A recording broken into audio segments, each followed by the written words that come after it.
Family, how are y'all? Lines are open.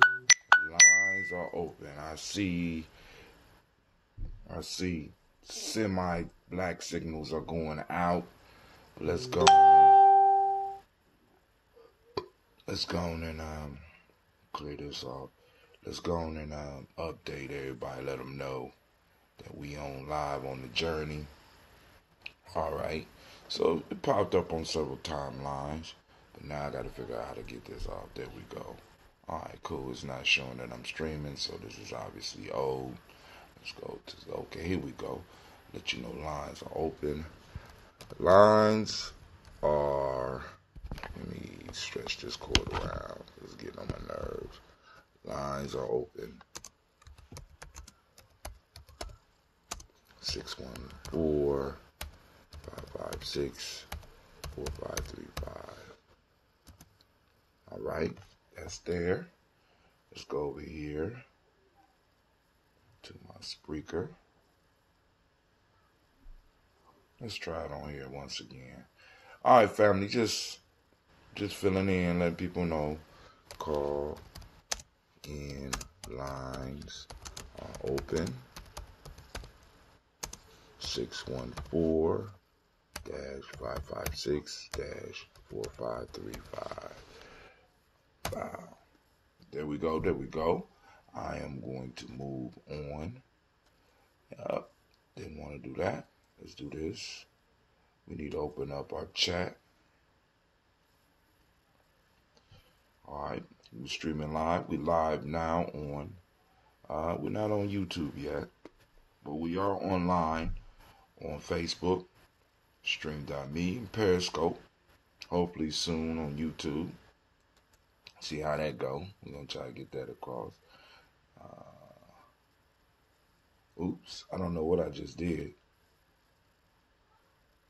Okay. You just knocked me offline. What was that? Oh, multi-streaming. I messed up. Lord have mercy. All right. I meant to open the chat window. Not mess up. So hopefully people still out there. I need to check and see if we still up. We still up? Look like we still up. All right. Because I pushed the wrong key. Oh, God. But chat is up. Spreaker know what's going on. Uber Coppers know what's going on. Let's see. Hootsuite knows what's going on. So, family, I want to welcome you to the Congregation of the Mighty. This is Gye-Nyame Journey Media. I'm your host, Brother Hatim, and of course, you know this is the Daily Toast, and this is a Heart of a Simple production.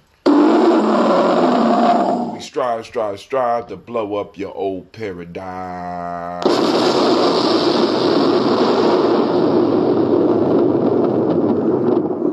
Grab your glass, you know what it is.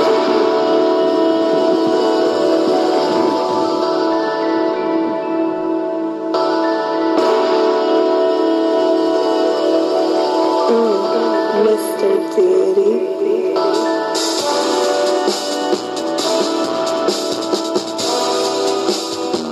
Drink your water. Come on.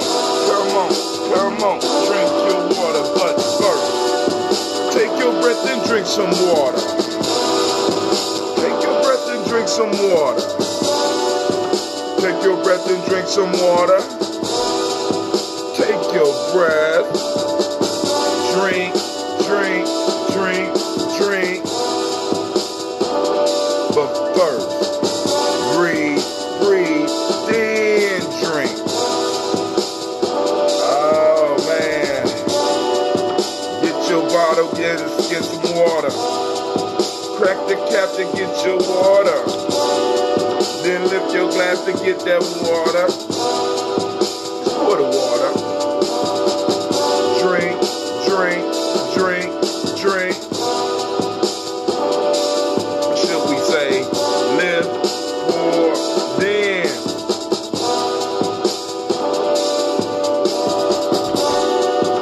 Move your body and drink some water. Move your body and drink some water. Come on.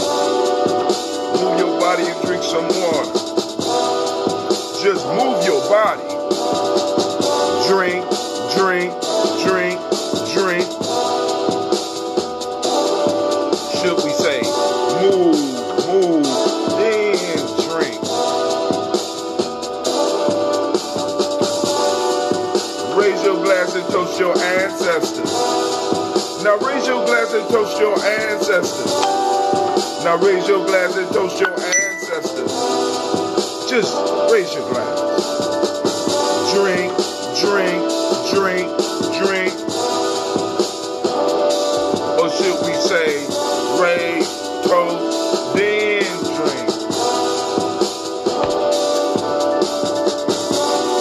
Now take your breath and drink some water. Lift your glass and pour some water. Move your body, drink some water. Raise your glass and toast your ancestors. Breathe, live, move, drink. Breathe, live, move, toast. Take your breath. Lift your glass. Move your body. Toast the ancestors.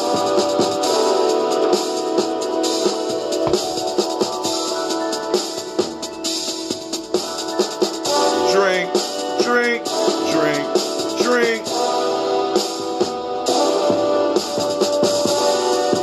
Lift your glass. Take a breath. Drink some water. Toast your ancestors. Drink, drink, drink, drink.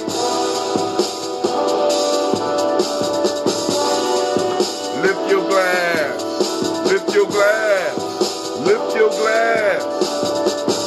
Drink, drink, drink, drink.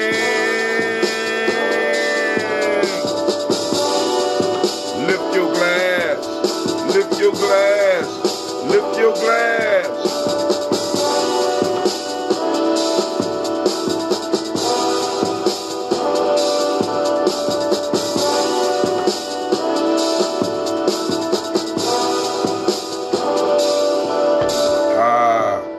Great Nia to everybody out there. Great Nia to everybody out there. And remember the rules of the show. We start off with water. We end with a health drink so that we could toast our ancestors and bless the begin. Well, this ain't really the beginning of the day. This might be the middle of the day for some of y'all because some of these daily toasters be getting up early. Lines are open. If you want to have conversation, call in. Line is open.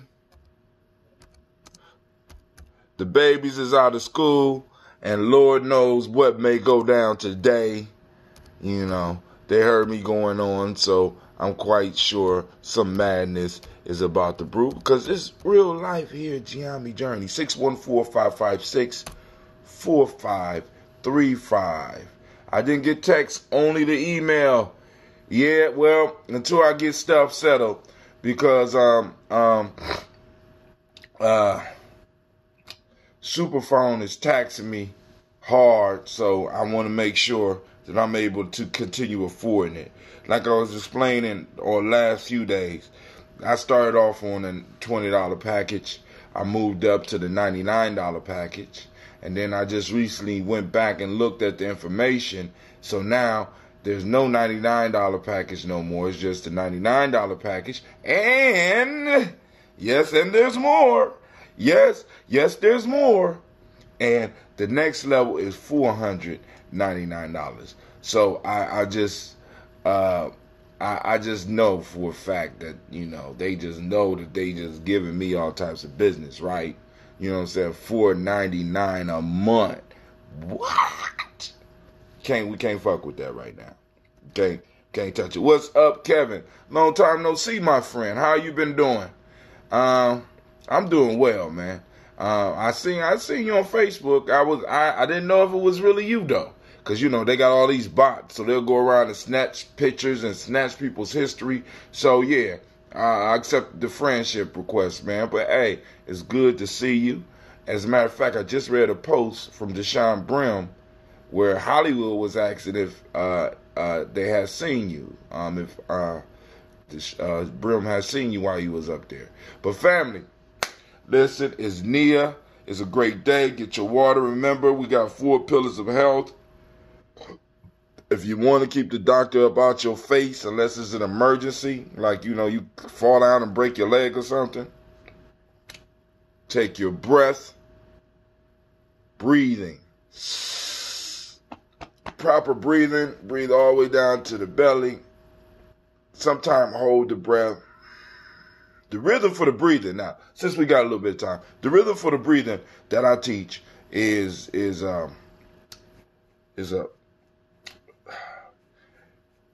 like a 4 count. Breathe in, 2, 3, 4. Hold, 2, 3, 4. Breathe out, 2, 3, 4, 5, 6. Hold, 2. So it will look like this.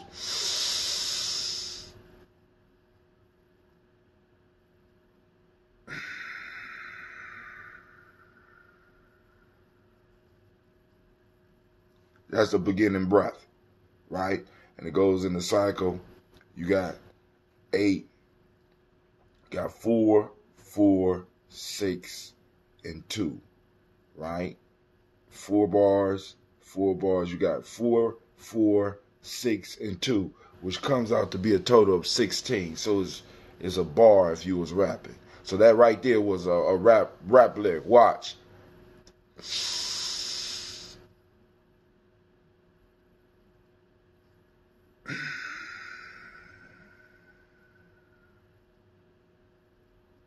That's a $50,000 bar right there.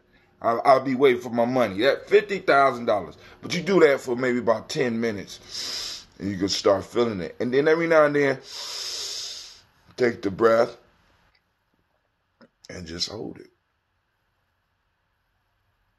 And every now and then, blow all the air out your lungs. And just hold it. This allows your body to reset. You know what I'm saying? To start messing with the chemical combinations that's going on inside of you. Get the microbiome and everything involved. And everybody is trying to force you. Everything in you is trying to force you to take a breath. Right? But that breath is the key to life. Right? First pillar of health. Second pillar of health is drinking quality water. I won't show what water I'm drinking right now. It's artesian water. Right? You know, because one day I want to get water sponsors. You know what I'm saying? Hey, you got all these views on your show. We got this spring water. We got this artesian water that we really want you to sponsor. We want to sponsor. What does that mean? I still control the show, right? It's my show. Yeah, we just want you to drink our water. Okay, how much? Okay, and you want me to just drink your water for that much, huh? On my show. Oh, okay. All right. Get somebody to work on the contract. Let me see the contract. All right, boom. All right, you know what I'm saying. Big dreams. Gotta dream big, family. We gotta dream big. Oh man, this message machine be hiding messages from a nigga. I don't know what's going on. Oh, but whatever. There is more. A month. Dang, yeah. Listen, $4.99 a month. So now, drinking that water, right? Once again, how much water should we drink, Brother Hatem? Half your weight in ounces. Half your weight in ounces. And once again, coffee, tea, milk, juice, pop. None of that shit counts. So regardless of how much coffee you drink, how much tea you drink, you still need to get half your weight in ounces in water. So that means that if you weigh 100 pounds, you're not going to drink 50 pounds of water. You're going to drink 50 ounces of water. Okay? Okay? All right. Those two right there, you got it. But if you add the third, perfect combination. Listen, so you add The culturally appropriate diet. What's that, Brother Hatim? What's a culturally appropriate diet? Go to the African Heritage Diet. Do your research. CeeLo is I think she completed her training on it, and she's been doing workshops on the African Heritage Diet. Family, check it out, because it is a listen. When you find out that a lot of the diseases that we suffering from are not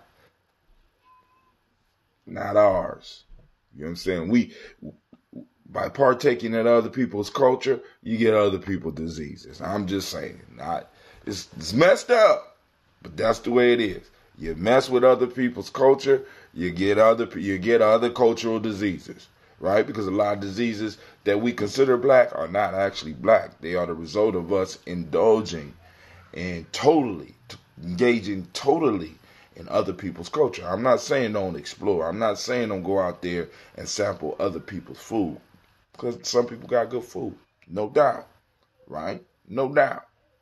But you need to supplement your diet, or at least some of the staples that are in your diet have to be culturally relevant to you, culturally appropriate for you, right? And there's plenty of foods out there that you could go and throw in a little bit every day. You know what I'm saying? Add different, like one of the things that I like add to a lot of stuff that I use is palm oil. You know what I'm saying?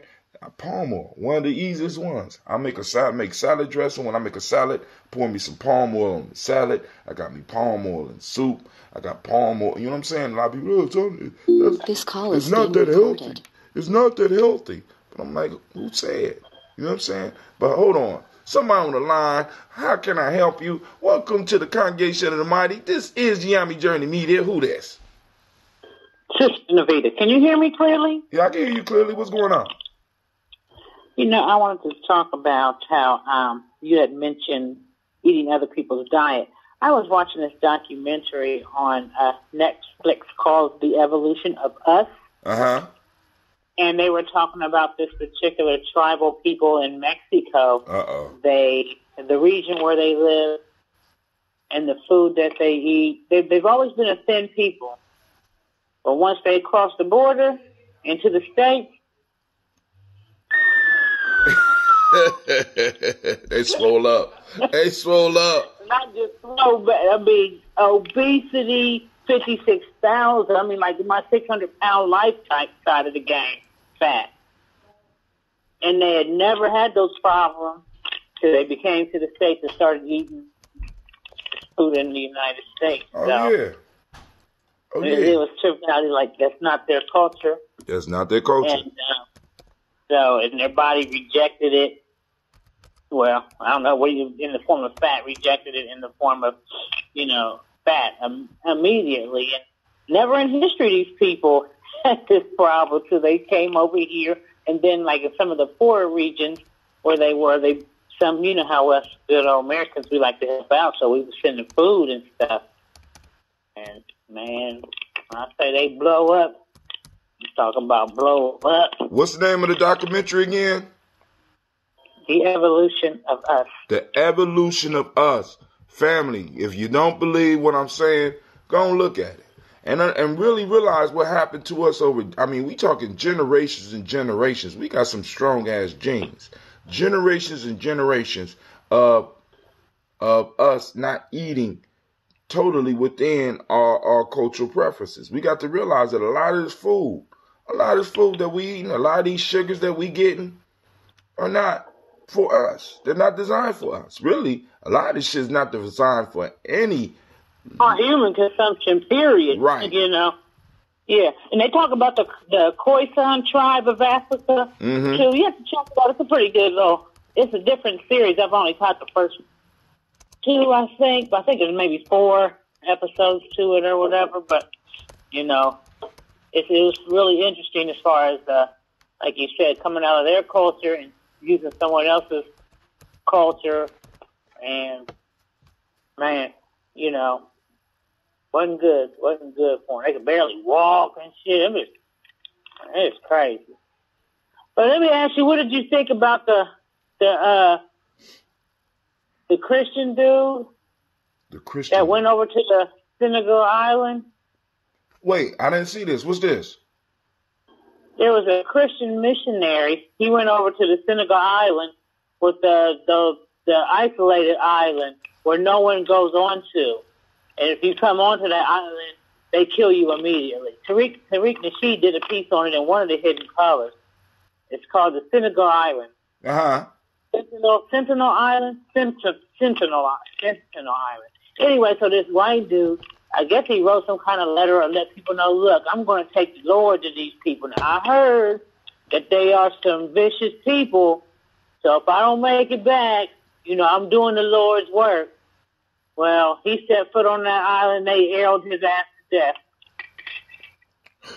Well, hey. You ain't seen the meme? I haven't seen it. I haven't seen it. Hey, but hey, you know what they, he got to experience the crucifixion, if that's what he wanted. I guess so. What's up, Uncle Carl? I'm sorry, go ahead. Yeah. A lot of times people go and they throw stuff. I mean, sometimes you can't force stuff on people like that.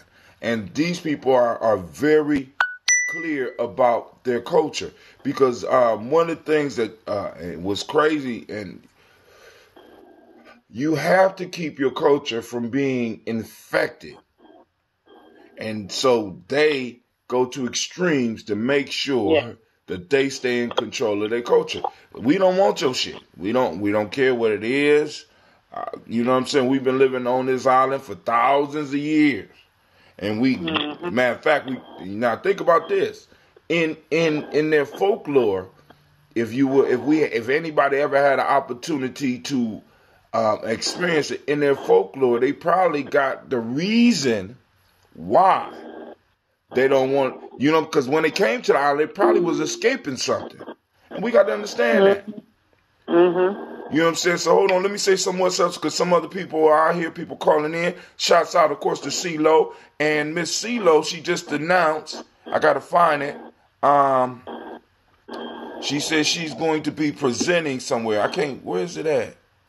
Oh, man, where is it at? CeeLo will be participating in a health and wellness event, trying to get me to do push-ups, Miss CeeLo. That's not cool. We'll be participating in a health and wellness event on Kaumba, December the 1st at Rema Christian Center. I will post flyer on the site, and I'm going to be using the superphone until probably December, the end of December, so I'll be posting it up if I'm able to get it. The Evolution of Us on Netflix. She says she's going to check that out. I threw up some stuff. Shouts out to my Uncle Carl. Thank you for listening in. He said he got killed on site. So that news is recent, Navita? Yes, it's recent. Mm-hmm. Oh, I'm going to check that out. He got killed on site, because that's what I remember when Tariq Nasheed talked about it in the Hidden Colors series. It's like you step foot on that island and you are an outsider, if you will not make it very far. And the dude went in, the white dude, he went in knowing that, but I guess, he wanted to spread the word of Christianity, and he said if he don't make it, then you know what happened to him. Well, they killed him on site. God damn. I don't know what to think. I mean, there's nothing you can say about it. It's absolutely nothing you can say about it. You know what you're going into. Some people's belief is just that deep. You know what I'm saying? But I'm like, hey, like I told you, ain't no proselytizing for us.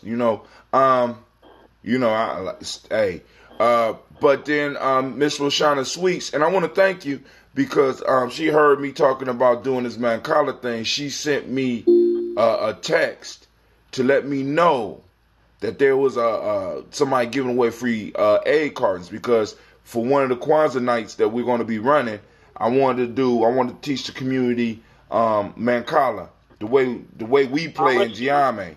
So, you know what I'm saying? You know what I'm saying? So, but other people on the line, but let me read these last two quotes, and then I introduce the people on the line. My family is Native American. I'm going to tune in and listen, going back to my desk. Okay. My family is Native American and African. The doctor told me to eat white people food growing up, We picked our food. It was mainly fresh. When we switched to more store-bought veggies and food, we started getting sick. I went back to farm fresh, and I'm doing way better. Sister CeeLo say, love it. Everywhere they put their foot, they bring death and destruction. They are doing fine without you, with you and your white Jesus. Go, CeeLo. Who else on the line? Who else is on the line? CeeLo. What's up, CeeLo? What's going on? CeeLo. And Brother Shaka on the line as well. What's up? You know what else is cool about that story? What up? What's up? They actually have complete impunity for this murder. It is actually illegal for anyone to come to that island. Oh, yeah. And the fishermen who actually got him to that island, there are charges pending against them. Oh, yeah. Because no one is allowed to go there. They are protected. You cannot come within 3 nautical miles of that island. Yeah, hey, not only that, because they're considered a nation, those are their borders, because if you was to try to cross the border into Mexico, they are allowed to shoot you with impunity. Yep. If you go to any country and try to cross the border, and there's no good relationships with the country, that you are allowed to be shot. I mean, that's simple rules. You can't just be trespassing on people's shit. You know what I'm saying? Especially a whole country, a whole island. Wait, hold on. You ain't see the do not. I mean, they probably got some do not trespass shit on the thing. But hey, y'all gonna keep on trying to fuck with people that don't want to. And he knew this. He knew this going over there. Oh, yeah. But I think he thinks, they think that their white Jesus is their. God's gonna protect me, and I'm going in Jesus' name. Okay, you go ahead on. No, I'm getting, and they brought it to him. See if Jesus come save you. See if Jesus come save you. Brought it to him. See, so there's memes of this on Facebook and Instagram now. They didn't have There is some. I posted on Gye-Nyame Journey. There was a meme. I just saw the meme like not even an hour ago. It's just this missionary, and he got arrows all over him. He said, "I'm coming." It's just like, when somebody say, "Oh, pardon me, can I talk to you about Jesus?" Arrow down. Man, they don't even have no guns. They just use arrows. They just use arrows. Him out. They just use arrows, but they're very clear. They do not want anybody on their shit, and they're willing to live and die that. I'm going to live by that. I'm going to die by that. And they know, like you said, they probably got there from somewhere else, maybe somewhere in Africa when they saw them gathering up slaves and doing what they was doing. Yes. And so they said, anybody put your foot here, we killing you. You killing you. Can't nobody come. We don't trust none of y'all.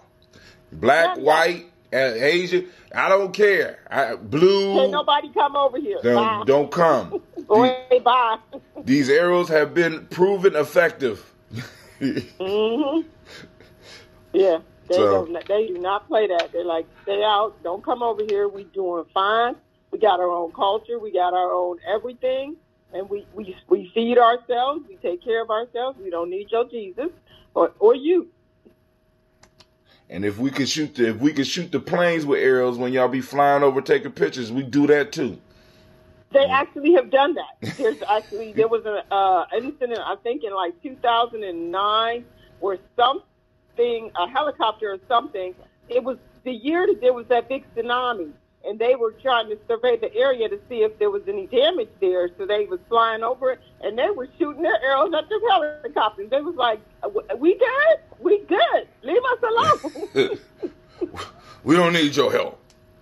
We done survived tsunamis before. Tsunami is nothing to us. If there's a tsunami, we deal with what we deal with. And we've been here long enough to know how to deal with what we got to deal with.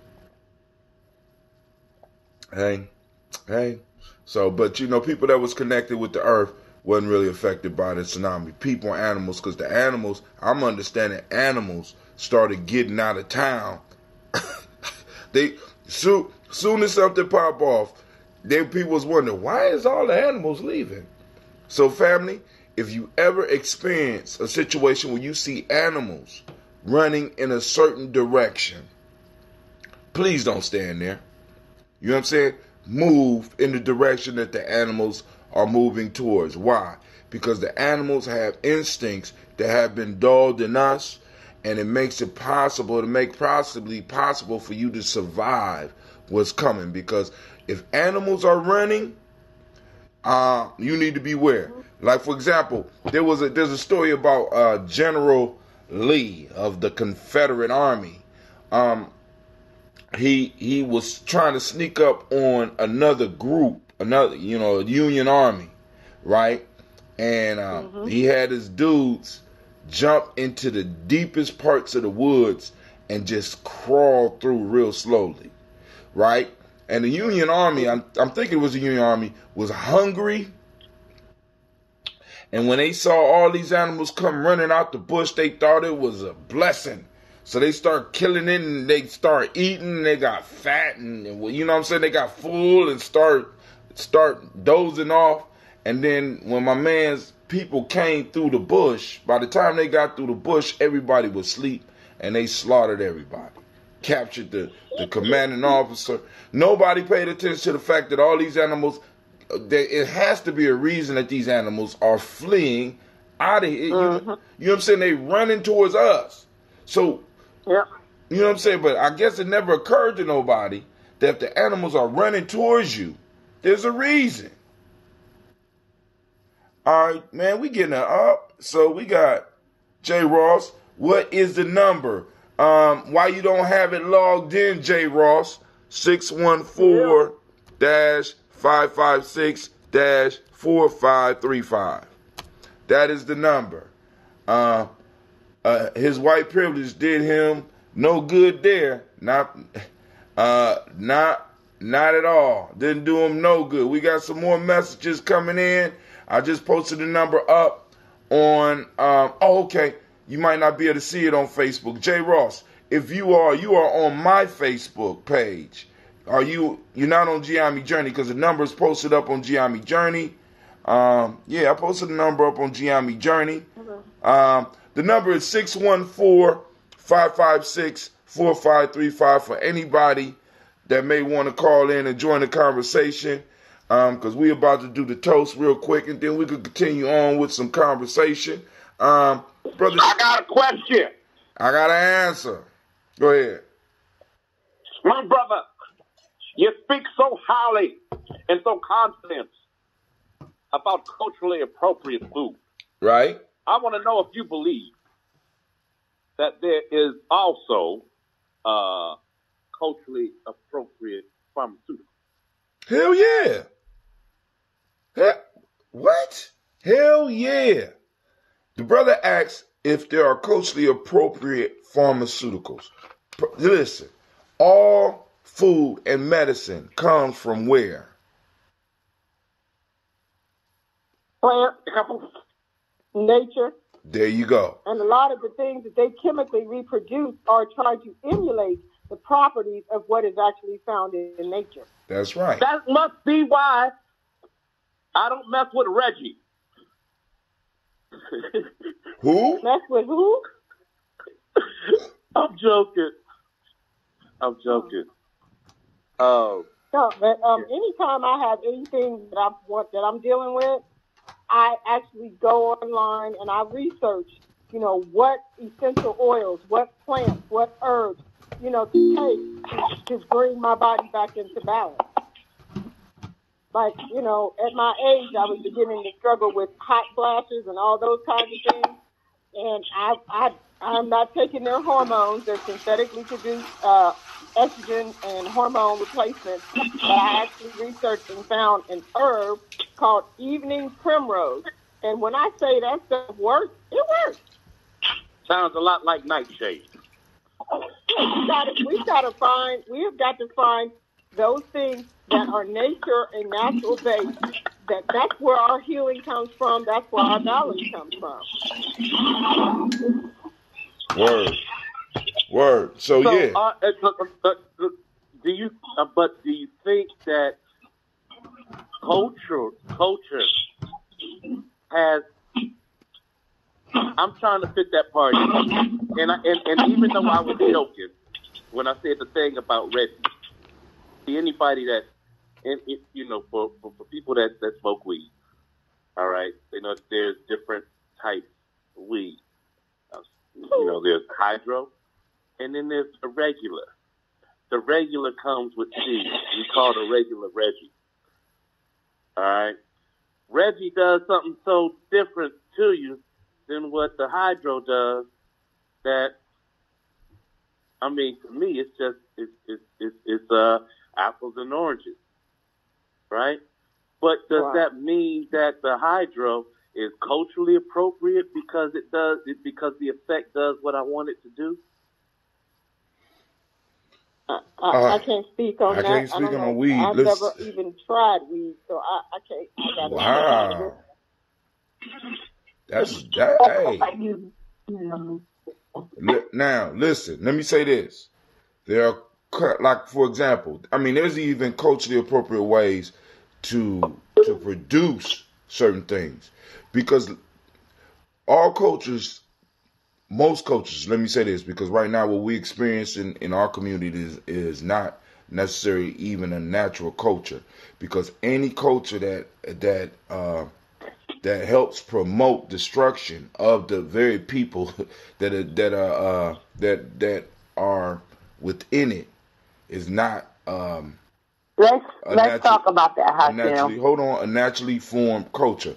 So when you look at cultures develop relationships in a sense with the land, and certain foods in a sense are produced that are produced by the land for those people. Every group of people have a staple food. You know what I'm saying? And that right there keeps them alive. And they have different relationship, as you call them, with different pharmaceuticals. Now, weed, I guess, could be found in different places, and it has been found in different places and used in different ways. So, I mean, like I said, the way they be messing with certain shit, even if I did, I wouldn't fuck with some of the shit the way they mess with some of this, because they're growing, and it's like you're getting less what's the part of it? It's THC that get you high? Yeah. You get more of the THC. You're actually what you're getting is more THC, which is out of balance with the other cannabinoids that's in the important ones, the healthy piece of it, that they're breeding that out and increasing the level of THC, so you experience more of the high rather than the other benefits that come with the use of marijuana. Did somebody else come on, or did somebody go off? All right, Lady J, you on the line. What's going on, my sister?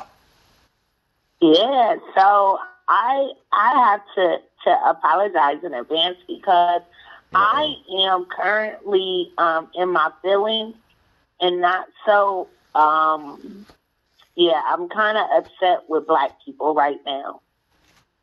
Like, very upset with Black people. You want to get in line? Well, go ahead. So you were just speaking on our culture and how some things, like the things that we partake in, are not really of our culture. Right. They're not really of us. So last night I went on Facebook. It was rather late, and I began seeing these posts. And, I wanted to believe the best. I didn't want to believe the post. Well, basically, this woman that I know from my first year of teaching, I taught her son when I was in elementary, 2004. Someone, after she gets home from a Thanksgiving with her friends, it looks like someone went into her back door, kicked in her back door, and began firing on her and killed her. And so my issue is that, so many times we will speak out about the injustices that people do on us, but when it comes time for us to discuss or highlight or have a conversation about those things that we do to ourselves counterproductive to our progression, we are mute. We are silent. People who went in her home look like her. And this is, it just hurts me. Like I said, we'll protest, we'll speak out. We'll have so much to say when people commit injustices against us. But when we're doing it to ourselves, we're just silent. And I have been watching this generation of young people, I hate to say it, here to children born mid to late 90s. I have watched as our people have dropped the ball on teaching the basics. Like, I can honestly say that that I grew up in the life, in the streets. But we had morals, we had values, we had standards, and I just feel like all of that is gone. All of that is gone, and, we failed to teach our kids the basics, our young people the basics. Number one being that if you're in the life, if you're in the streets, you have people who are civilians. You have people who are innocent, who are not a part of that, and so they should be spared. And that's just not the case these days. And the only people I can be upset with or bothered with are people who look like me. And sad to say, I even more so blame the mothers. To be honest, I more so blame the mothers who have raised these children, who have found themselves preoccupied in all things that don't matter, so they allow their children to wreak havoc on our community. It's just sad. So this woman that was murdered, she had no connection to the street. No, she had. We've all grown up in the street.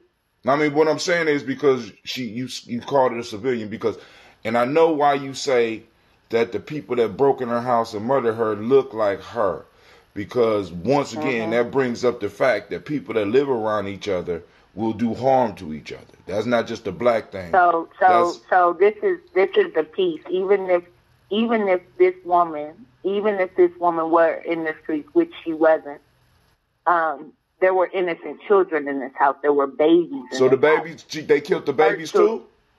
No, the children were spared, but there were stray bullets. So whenever you unleash stray bullets in a home, you essentially didn't care if you hit children. So they ran in. Now hold on. So let's be clear. So set the scene. She comes home, her door is kicked in, she goes in, and they shoot her. It seems as though the minute she walks in, maybe not soon after she walks in, someone walks in, someone kicks in her door. So all of this is just now coming on to, like I seen posts last night, but the story, Channel 10 just put the story on their webpage. I just shared it on my page. But they're saying at first it sounded like a drive-by. Now they're saying someone actually kicked in the door. And you're mad at black people for this? I am. And more namely, not only am I mad at black people, I'm mad at black mothers. And I'm going to tell you why. I sit here on my Facebook. I'm very nosy. I go to different individuals' pages. I can see children with young men with guns, huge guns, waving them, throwing up gang signs. These are young men, my son's age, my oldest son's age and younger. So I'm going to say from 19 to 23, 18, 19, 23. I'm not even talking about the younger people I see. We talk 19, 20, 21, 22, 23. And so I know that even at 23, my son, I am still very much involved knowledgeable. If he curses on Facebook, I say something. If he uses the N-word, I say something. You know what I'm saying? Like, it's my business. And I find that that's not true for a lot of people. And not only do I blame their mamas, I blame my friends who sit and watch this and don't check their friends and say, hey, you need to get your son in order, or you need to get your daughter in order. We see this on their Facebook. You know what I'm saying? This is not cool. This is not acceptable. But we don't say anything. What? We keep our mouth shut. What? No, you don't know that. You don't know that. If people, I mean, because no, there's because if you're doing it, if you're doing it, if you're doing it, behavior, then they wouldn't be doing. They wouldn't continue to do. That's not necessarily true, because this and then these behaviors that you are talking about are not new behaviors. There's been murders going on in our community long before Facebook, long before social media, long before niggas was able to take pictures and share them with everybody. They was taking pictures and sharing them with their friends. I mean, a lot of this shit has been going on. It's part of. You're right. A lot of stuff it's part of the mechanism. It's part of the mechanism that we're caught in. Go ahead. We cannot say we. It would behoove us not to acknowledge that though these situations, these environments existed prior, that we have lost touch with our youth. That we are not. I come up in some very, very, very unsavory lifestyle. Right? I was exposed to things I know, but even with that, Hatim, we were taught morals and values. We were taught some basics. So it didn't matter that your mom was a dope king prostitute. You were taught to respect your elders. You were taught basic shit.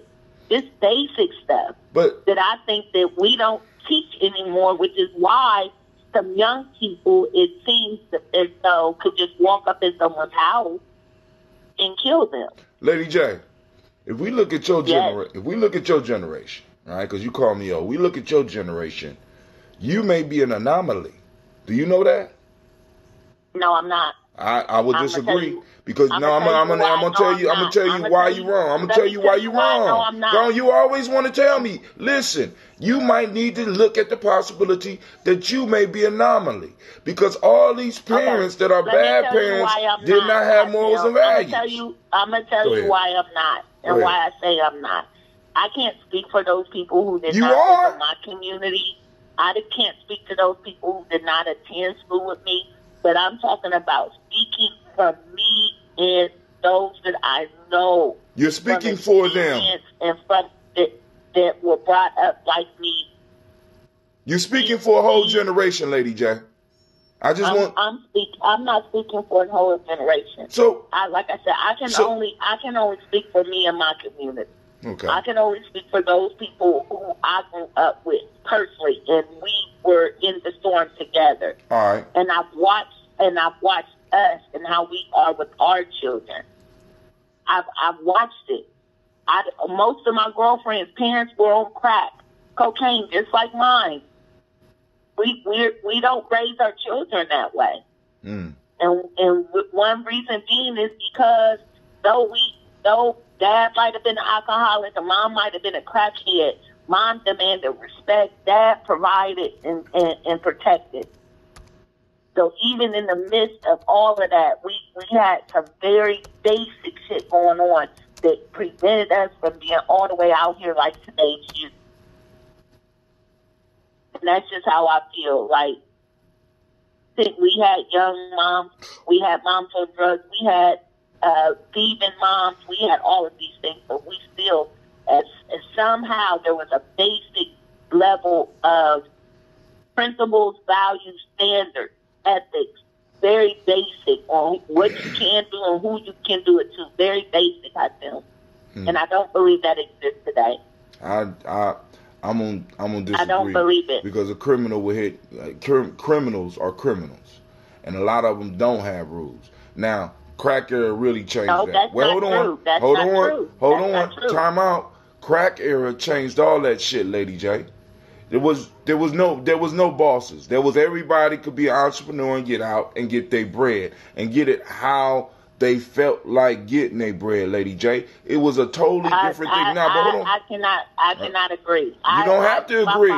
You don't have to agree, but you ain't gonna sit up here and I'll talk me. I mean, no, stop. Listen, all I'm saying is, if what you're saying is true about your community, right?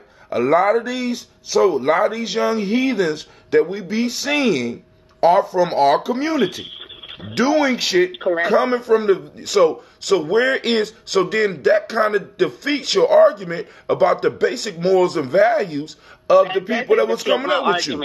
That doesn't defeat my argument at all, Hatim. Oh my God! I just said if I know that at a certain point, how we were raised, even though we've seen things, participated in things, we had a basic level of standards, morals, values, things of that sort. I am saying that my generation dropped the ball in raising our children. That's what I'm saying. We didn't pass on to our children what we got in those projects. But hold on. We got while we were growing up. We didn't pass on those things. Hold on. We dropped the ball. Your generation of children have been exposed to shit that was never even conceived of when your mama was young. Like what? Tell me what. Like cell phones, like YouTube, and being able to watch what they want when they want, all of the time. Like the music that's out there. Your children are being your children are being assaulted by all this media. What? But go wait. Somebody else is on the line. Go on, man. Hold on. Somebody else is on the line who else on the line? Somebody just called in. It's Quasi. What's up, Quasi? Somebody saying, is that Lady J? And they happy as you. Marijuana should be homegrown and bought directly from a grower. That's right, Sister J. It's not the mother. You can't just blame the absent father. You can just blame the absent father in some cases. I mean, you can sometimes blame the absent father as well as the mother. We got, I got telling people share their comments. You know why I don't blame the absent father? You can you can also blame the system, but at some point we got to know better and do better. Let him finish this. Go ahead. Come on, Lady J. Go ahead. One reason I don't entirely blame the absent fathers is because, just like you said, some things are not different. The gross majority, you know what I'm saying? I got a couple friends that were raised by their dads, but the gross majority of us were raised by our mothers, our single mothers. And so like I said, I think we just dropped the ball. We've become, we think that the kids are preoccupied with the phones and the internet and the Facebook. It's really the parents. The parents are preoccupied. That's why they're no longer parenting. That's why they're not passing along those basic principles and values that we were brought up with. Very basic. Very basic. We're not passing those along. I was watching on Facebook, and I wanted to call in just because I kind of agree with both of y'all saying, like, a combination of the two. Like, Lady J, I appreciate that you taking accountability. I think that's what you are doing is one of the ways that the ball was dropped. I do. I can't necessarily speak for how much of a generational decline there is. I think the crack generation definitely did create some decline. Change the whole game. But I won't say that's the first thing to come along and do that. I mean, it's been like every decade almost, like a specific intentional thing that's been thrown at us to just compile. So that's like the other thing. That's like what Hatem is saying. There are things that the parent is so involved with their own life and creating a life for the kids that some of them even possible. It's, the ones that are doing their job, yeah, a lot of them ain't. A lot of them got broken down by let me ask you something. Quasi, he blames the television and the music. Who no, I said that's part of it, baby. I'm saying that's part of it. Even if that is true, who controls it? if we don't. the parent is doing all the things required to make sure that the kid has everything they need, then it's going to be gaps where the control is the child. Let me say something, Crazy. Let me say something. Whenever, and I try to say this without sounding like a bigot, right? So whenever I discovered that homosexuality was being bombarded and impressed upon this lifestyle was being impressed upon my children, I did something. I took action. And what did I do? I decided no TV. With the music, the same thing goes with the music. We control. Yeah, I may not be able to control it 100% of the time, but when my kids were most impressionable, I controlled it 100% of the time. Like I can't say that these things are being impressed and given to us and then act as if I don't have an answer or a way to limit it. Like it's not lost. Well, We know that our kids should not be isn't that part? TV. Hello, so go ahead. Somebody else is on here. Go ahead. It's kicking the video again. I just want to remind everyone that there's not one solution to this thing. There's not one cause to this thing. Yes, the mother can be at fault in some cases. In other cases, it could be, first of all, you have to ignore, an absent father is always problematic. I don't care. The mother can never replace the father, so that's already a problem in the beginning. I don't care how well she raises the child.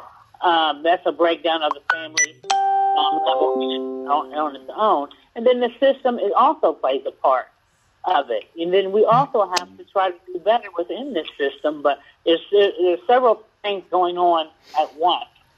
It's not just one thing. So I feel like everybody has made valid points and everybody is correct in their analogy of what has caused the breakdown that Lady J is talking about. So, I got something to say. Go ahead.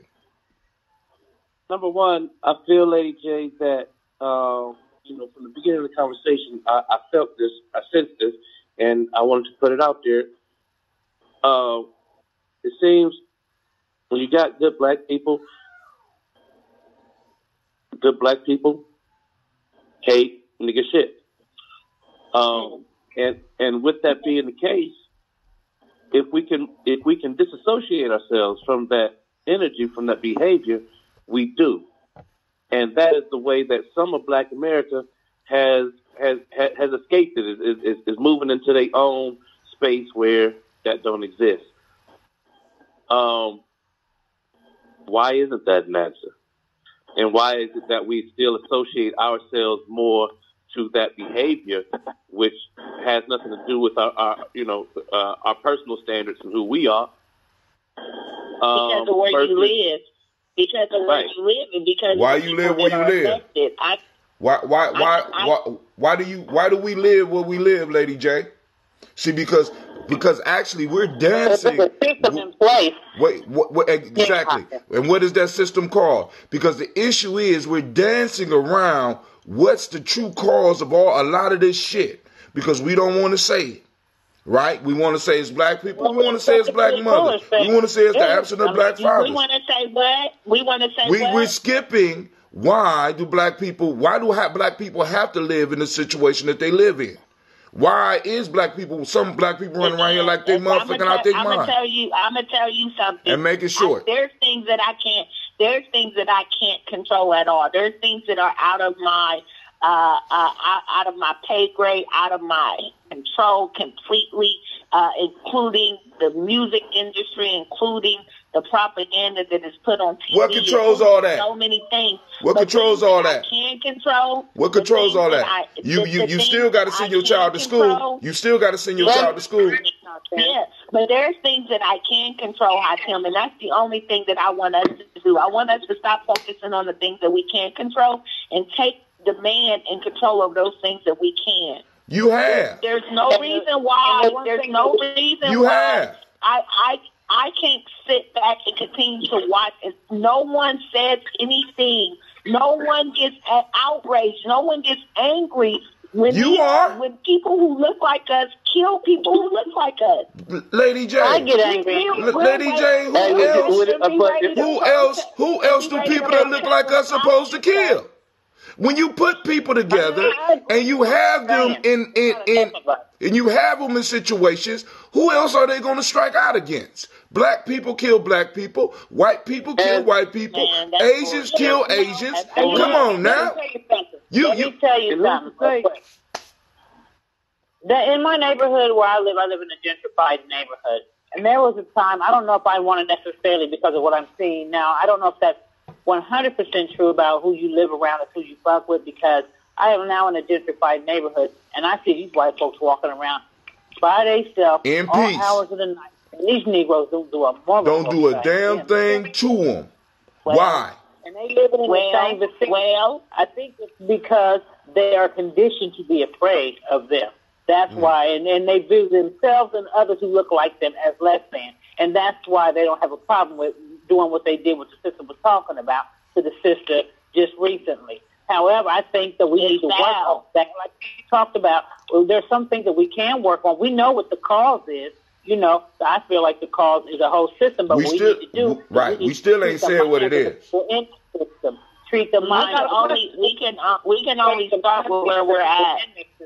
So we take what we can do. We start that's why you got things like warrior training, where you bringing these people up, these young men up, and you let them know this is what it is. This is how it is. Exactly. And you keep that going. That's what the purpose of those things are. Let me ask you a question. When we see people, and I've witnessed this, I've been a part of this, seeing young people do things that are unheard of. When I was coming up, if I would have did them, if I were a part of them, we were checked by neighbors, by strangers. It didn't matter. You had some of us do it. I have been in the middle of fights, gunfire, it's like hot temp, over some people doing some inappropriate stuff in my neighborhood, and I'm the only one out there who runs out and pulls kids apart. You know, gunfire and all. Where the men at that time? Where the men at? You know what? One time the brother stayed in a car. I was like, pull the car over. I jumped out and got in the middle. You know, but that is problematic, and we need to work. That's what, like I said, the purpose of these warrior training classes. And then, you know, when we meet again, Hatem, I want to, you know, because I've been reading that book, Getting Ready, and some things I think we need to implement. And that's why, you know, but nevertheless, you know, you're right. Some of the men weren't there because we have now got a system that dumbs it safer to feminize. It's safer for black people. They're afraid. And let me, I got a question, Lady J. I had a man tell me out of his mouth that he was afraid. A man that is a staple in the community, been there for 20 years. Been there for 20 years, over 20 years, a staple in that community, and he's afraid, and he admitted it. Was he supposed to lie to you? You saying men ain't supposed to... Well, hold on. Wait, time out. Are you saying men are not supposed to be afraid? Man, I'm saying. What are you saying? See, because you brought up the conversation, we still haven't talked about what's the major cause, and then on top of that, you saying you can only control what you can control. Hold on. You said. Time out. You said that we can only control what we can control. Now, the piece when you call me and I'm sitting up here like, you are doing something. I am doing something. There are other people in our circles doing something. What more can we do? We're controlling what we can't control. So you can't be mad at black people. Hatem. Go ahead. What's the major cause? What's the major cause in your White mind? supremacy. The idea of white supremacy is the major cause of all this shit. Black people live where black people live at this point in time. Because we don't know where we are, we don't know when we are, we don't know why we are. Black folks live together in the way that we living together, and don't have enough access to capital to do anything other than rob each other and shit like that. And we don't even want to admit that shit. Some of us is living fantasies and shit. In some places, right? Not in all places. But we're talking about in some places, it just so happens to be Lady J, where I pledge my allegiance that, right? Lady J, if you about to tell me about one of these mysterious fantasy places, I want to address, goddammit. Where's it at? Where's it at? It's not a fantasy place. Where's it at? People live amongst themselves in segregated areas. No, where is it at? And do not. This is what I'm talking about. I can't even have a conversation with you. Where's this place at? Stop talking and tell me where it's at. I can't stand this shit. Can I finish, please? No, tell me first. Tell me where this place is. Over the country. Okay, so give me one. Give me one. God damn it. See, because this that fantasy shit. Our people is dying out here, and we weaving fantasies of places that don't exist. Tell me where it's at. Let me finish my statement, please. So whenever I have my show, 2 Hours to Empower, I would lament many times because of things like this. This is why I wore the bag over my head for years. And when people would call in, I would listen. You moving off the point. Where is this place? Give me one. From interacting. Give me one. From interacting, I'm about to tell you from what I learned from interacting with these people over the radio that will call in and tell me their struggles. So all black people in their communities where they're living aren't experiencing the same struggles or the same experiences. There's no such thing as one black experience in my mind. People, like I said, you have people living amongst themselves all over this country, and though they may have some struggles, it may not be the same struggle. It may not be my same reality. The reality that I have here is not what my black black friend is experiencing. She lives in Plano, Texas, or somewhere. Plano, Texas. Let's say it's Plano, Texas, the suburb in Plano, Texas. Mm-hmm. When I visit, this is my old foster home, foster family. When I visit, the people in that neighborhood, the businesses in that neighborhood, wherever that subdivision where she lives, looks like her. They look like her. Her kids go to very nice schools in the suburbs, but the majority of those people look like them, right? And so what happens is when she was affected she's still affected by the things that happen here because she's from here. So anytime we're grieving a lost one, grieving, someone who has lost to violence, she too feels it because she's there, she knows us. But that's not her reality every day. That's not her reality. And it's not to say that she does not still have to deal with some type of form of white supremacy in some shape or manner. It's still not the same reality that I have when I'm constantly I don't have the same reality you have. Constantly having my friends bury their parents, when I'm constantly being hit with people dying from violence in my neighborhood, people I know, not people I don't know, people that I know personally.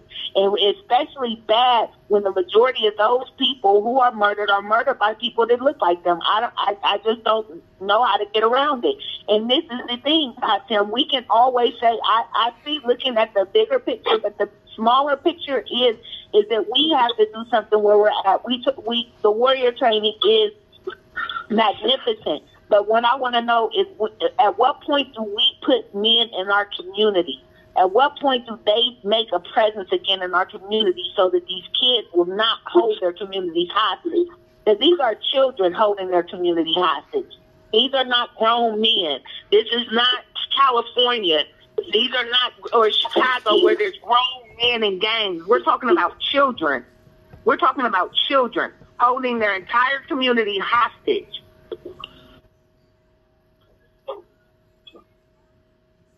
Anybody else want to go? I do. I want to say a little bit. Listen, and I've been wanting to say this, so I apologize if I'm going backwards to go forward. But Lady J, I don't think that if the news feed said that Barney Fife was the culprit behind the invasion or behind a drive-by that you're speaking earlier, I don't think that it would be any less savory of a story, number one. Number two, we need to stop pretending that the hood ain't the shooting range for people from other communities. Because it is.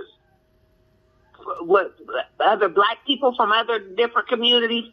You mean black people coming in from another community? I mean, imagine anybody that despises us. Let me make it quick. Let them finish, Lady J. Lady, let them finish. You done held the mic for 15 minutes. Let him finish. Go ahead, brother. So what I'm saying is that we got to look at the other factors, and we got to look at the trigger points, what precipitates a certain behavior. You got to understand that once, that there's a major divide that causes people fear, that causes people to kill each other. The police, every police show does this when they do the cross interrogation and they make them believe that, oh, your friend is a snitch, he done told on you, right? So they making this whole thing like they CIs, and when they go back out in the community, they knocking each other off because they are compelled by fear. These are real things that happen on a daily basis, and it's a game for the motherfuckers that's triggering it. It's a game. It's a lifestyle. It's part of the job. Occupational however you want to. I'm not blaming nobody but my people, because I'm telling you, like the same thing that happened, and this is probably why I'm so emotional about what happened to Chrissy, because in 2006, that was my house that got shot up. It was my house that was riddled with bullets while me and my children laid in there. And the motherfuckers that shot up my house, they didn't give a damn about me or those children. And they wasn't targeting me. They was targeting someone else that may or may not have been in my house, but that had nothing to do with me and my children, my babies, a 6-week-old baby at that. Like, how could you do that? And then to have someone who looks like me, who has been a part, that knew my mother, walk in and set my house on fire the next day. Those were people that looked like me and my children who didn't give a damn. Sam, I could give you some of the same experiences. Exactly. By people that look like me. And let me tell you, I know that they just didn't wake up one day and say, this is how I want to do it. I know there's a system in place that caused that, and I do think that we as a people have to counteract that. We have to, that's why I think warrior training to me is more than just a group. I mean, if you train them up, because you have mentioned about when we're going to start doing this, that, and the third. Some people, I'm not going to paint nothing with a broad stroke, but some people, they are where they're at, and that's just where they want to be at. But however, if you go ahead and start working with these younger folks, and you start training them up to what? Recognize when what the system is doing.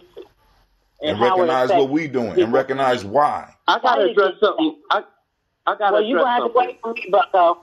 And so then, what you need to do is, you need to make sure that these children know when they see this coming, this is what it is, and this is what I'm going to do about it. You instill self-pride. You instill survival. You instill respect for your neighborhood, respect for your women. And when you start training up them like that, then they will train theirs up like that. Because like Sister J, somewhere the ball has been dropped, which is a rite of passage. We don't have that no more in our community. And we need to bring it back and start raising these children up right. Now, we might not see the full effects of it in my generation or the next, but hopefully if we keep going and we do this in larger numbers, eventually we're going to come up out of this. I want to say that we do one more thing, because I am in total agreement. I am in total agreement, 110% of everything you said. But another thing that we must do, and we must get our wrap our minds around and figure out how to use it to our advantage, is propaganda. The moment I believe that it's time out, we must start using our images, our words, our visuals in order to bring attention to those things that are not acceptable in our community. We need a whole entire propaganda campaign to call people out on their foolishness and the fuckery. And Lady J, why would you give social networks? We have to make it not cool to be that motherfucker. Correct. Correct. And that's what I want to address. Okay. Because right now, what I'm hearing and what I'm feeling is Lady J is in her feeling, and the thing that she's feeling, and she explained what triggered the feeling is because she had experienced something traumatic that put her into what the Willie Lynch letter refers to as a frozen independent state, something that to me is a state of shock. Now, when we're talking about warrior training and all of that, we need to anticipate that oftentimes because of this strategy or because of whatever propels our women to be caught up in this frozen independent state, how do you deal with that? Because oftentimes what I see is that the woman doesn't address it, so she copes with it instead of healing from it, and that's the behavior that once again is precipitating this fear in our community, because now we don't trust each other, and it causes more of that divide that causes these violent crimes. So right now, it ain't even that. Right now, it's not even that. It's more so. Like I said, this woman was a beautiful person, like beautiful.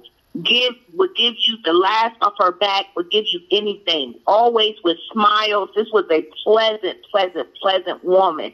You know what I'm saying? Who I feel kind of, my mom died when I was 14. So for me to be around women who were strong, you know what I'm saying, who were strong-willed, that did me some good. And this woman was that for me when I first started teaching, when I was very young. This woman was she's just a splendid woman. And so for somebody to kick in her door and do that to her, it's just unsound. And then to know in my heart that it is by way of young people who are lost, who are ill-guided, who are not parented. You know what I'm saying? Like, I said this years ago, like, I really do have a problem with the fact that there are so many women out here my age preoccupied with all things that don't matter, so they choose not to raise their young men. They choose not to. They can use the excuse that their children don't have fathers, but I can honestly say as a single mom that there are so many strong black men in our communities that our children can look to. That are from our barbershops to our schools. There are positive influences that look like our children, but these women are preoccupied with all things that don't matter. But you're preoccupied with them. Their children, and these are not crackheads. These are not dope fiends. These are what are they called? These are, what's the women called that really like to have sex all the time? Low functioning. Nymphs. These are nymphs. Listen. That's what these are. Nympho. Yep. That's what they are. This is my issue. Yep. You're not on no drugs. You're not on no crack, no cocaine. What is your excuse other than the fact that you're too busy running behind men and their penis and things of that sort that you cannot parent your kids?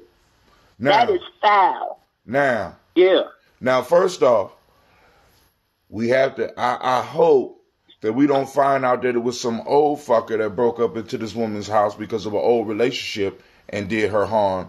And because you already blaming it. Wait, hold on. You already blaming the youth. And maybe you know something I don't. Then second, I'm going to challenge you because you're focusing on those people. Like, even if we ran a campaign to make that shit unacceptable, we would have to bring attention to the behavior that we don't want attention to be brought on to do that. So my question is, why can't we just use the platforms we have and start promoting them? Like I said, I do this show every morning. I'm pouring for the... Wait, hold on. God damn it. You know what I'm saying? Can I finish? I can't even what the fuck I was about to say. You know what I'm saying? Take a breath. I just wanted to say, Hatim, that our ancestors gave us all everything that we need to figure out how to maneuver through this. I do believe that. I believe that it is written. I believe that it was already told.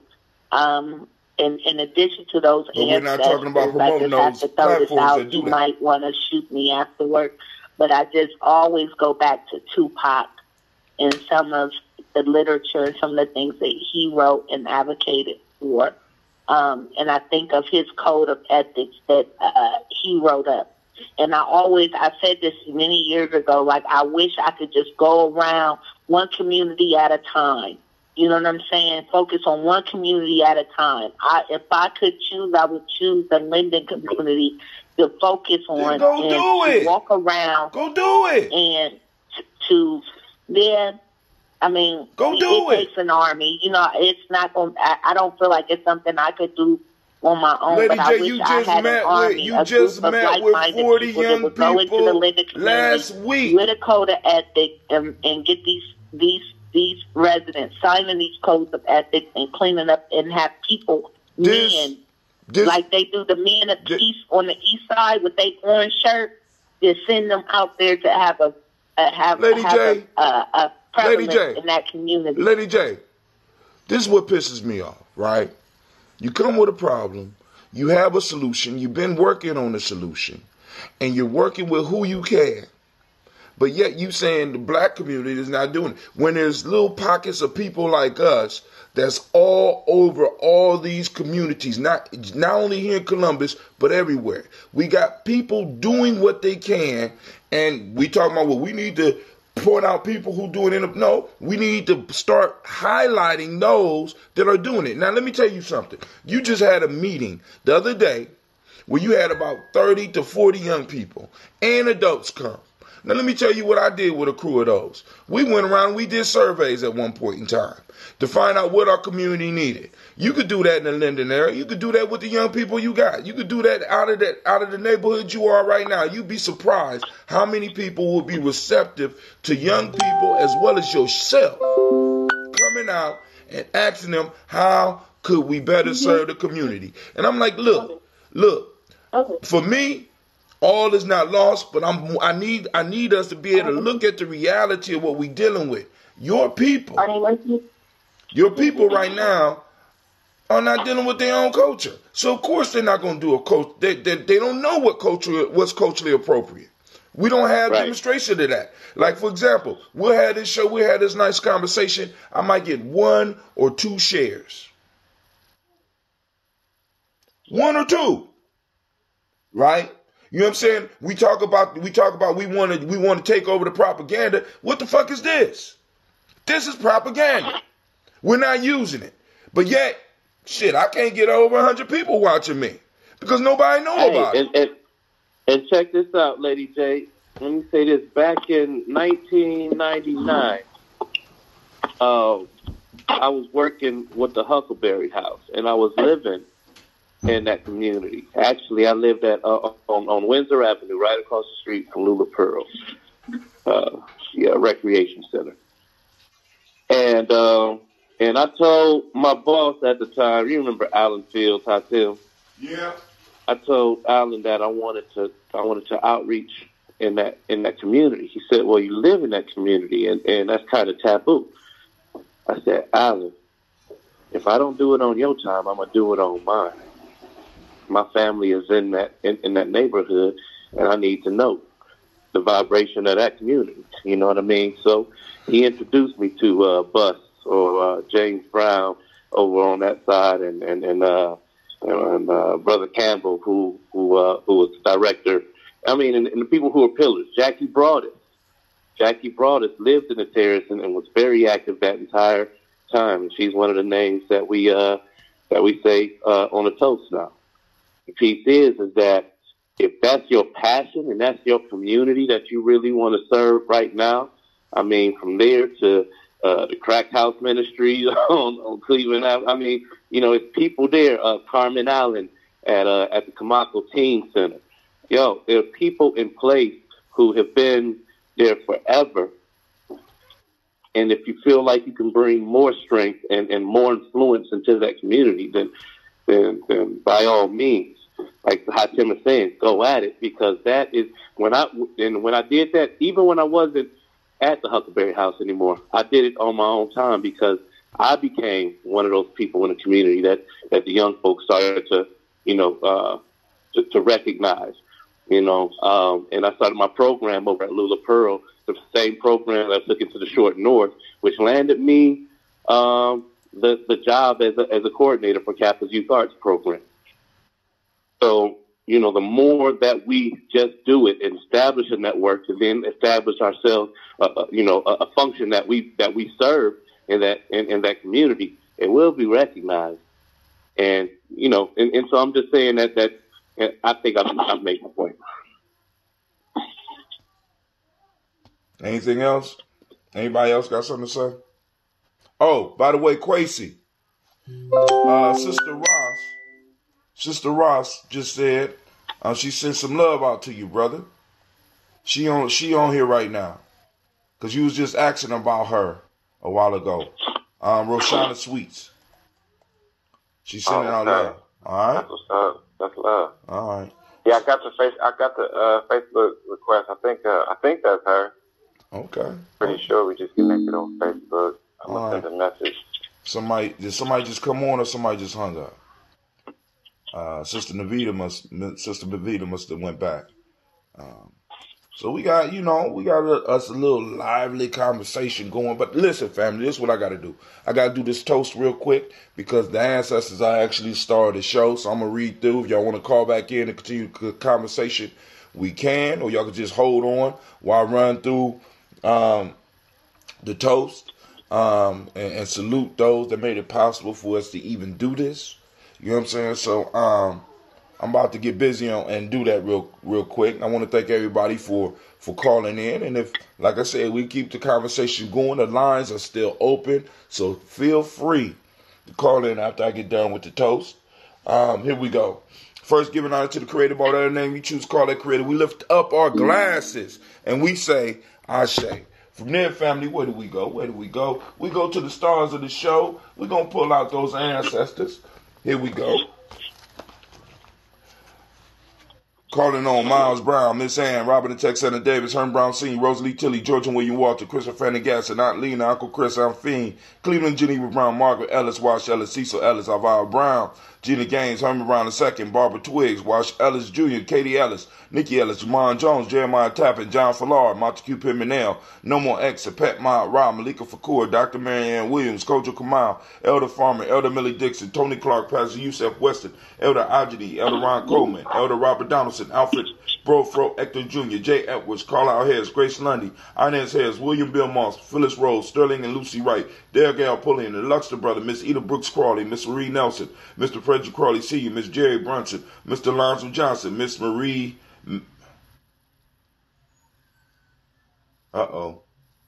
William Bill Moss... I lost my place. Coach Kamal, Elder Farmer, Elder Millie Dixon, Tony Clark, Pastor Yusef Weston, Elder Algeny, Elder Ron Coleman, Elder Robert Donaldson, Alfred Brofro, Hector Jr., Jay Edwards, Carlisle Harris, Grace Lundy, Inez Harris, William Bill Moss, Phyllis Rose, Sterling and Lucy Wright, Dare Gale Pullian, the Luxter brother, Miss Eda Brooks Crawley, Miss Marie Nelson, Mr. Frederick Crawley Sr., Miss Jerry Brunson, Mr. Lonzo Johnson, Miss Marie McDowell, Janet Foster, Charles Jordan, Carol Smith, Walter Smith, Richard Trigg, Francis Johnson, Mary Franklin, Jimmy Williams, Daniel Ford, George Gibson, Nana Loretta Clark, Inez McCrae, Fritz Clark, Frankie Justice, Katie Justice, Derek Rinderman, Virginia Rogers, Reverend James Smith, Lois Henderson, Calvin Spratling, Mary Elizabeth Walker, Raymond Walker Sr., Sarah Jane Carter, Michael Ford Jr., Kellen D. Russell, Susie B. Smith, Teresa Clay, Melvin Dale Hodge Jr., Herman Copeland, Mildred Copeland, Jenny Clay, Bird Beatty, Sarah Weller, Vita Farmer, I go to Sue, Cheryl Harvey, Aunt Charmaine, Aunt Evelyn, Deolis Hasbury, Harvey Hasbury Sr., Leonard Dickinson, T.C. Islam, Terrell Dunbar, Will Thomas, Sarah Berry, Mark Walsh, Merle B. Thornton, Pearl G. Thornton, Ida Johnson, Florence M. Carter, Joanne Thornton,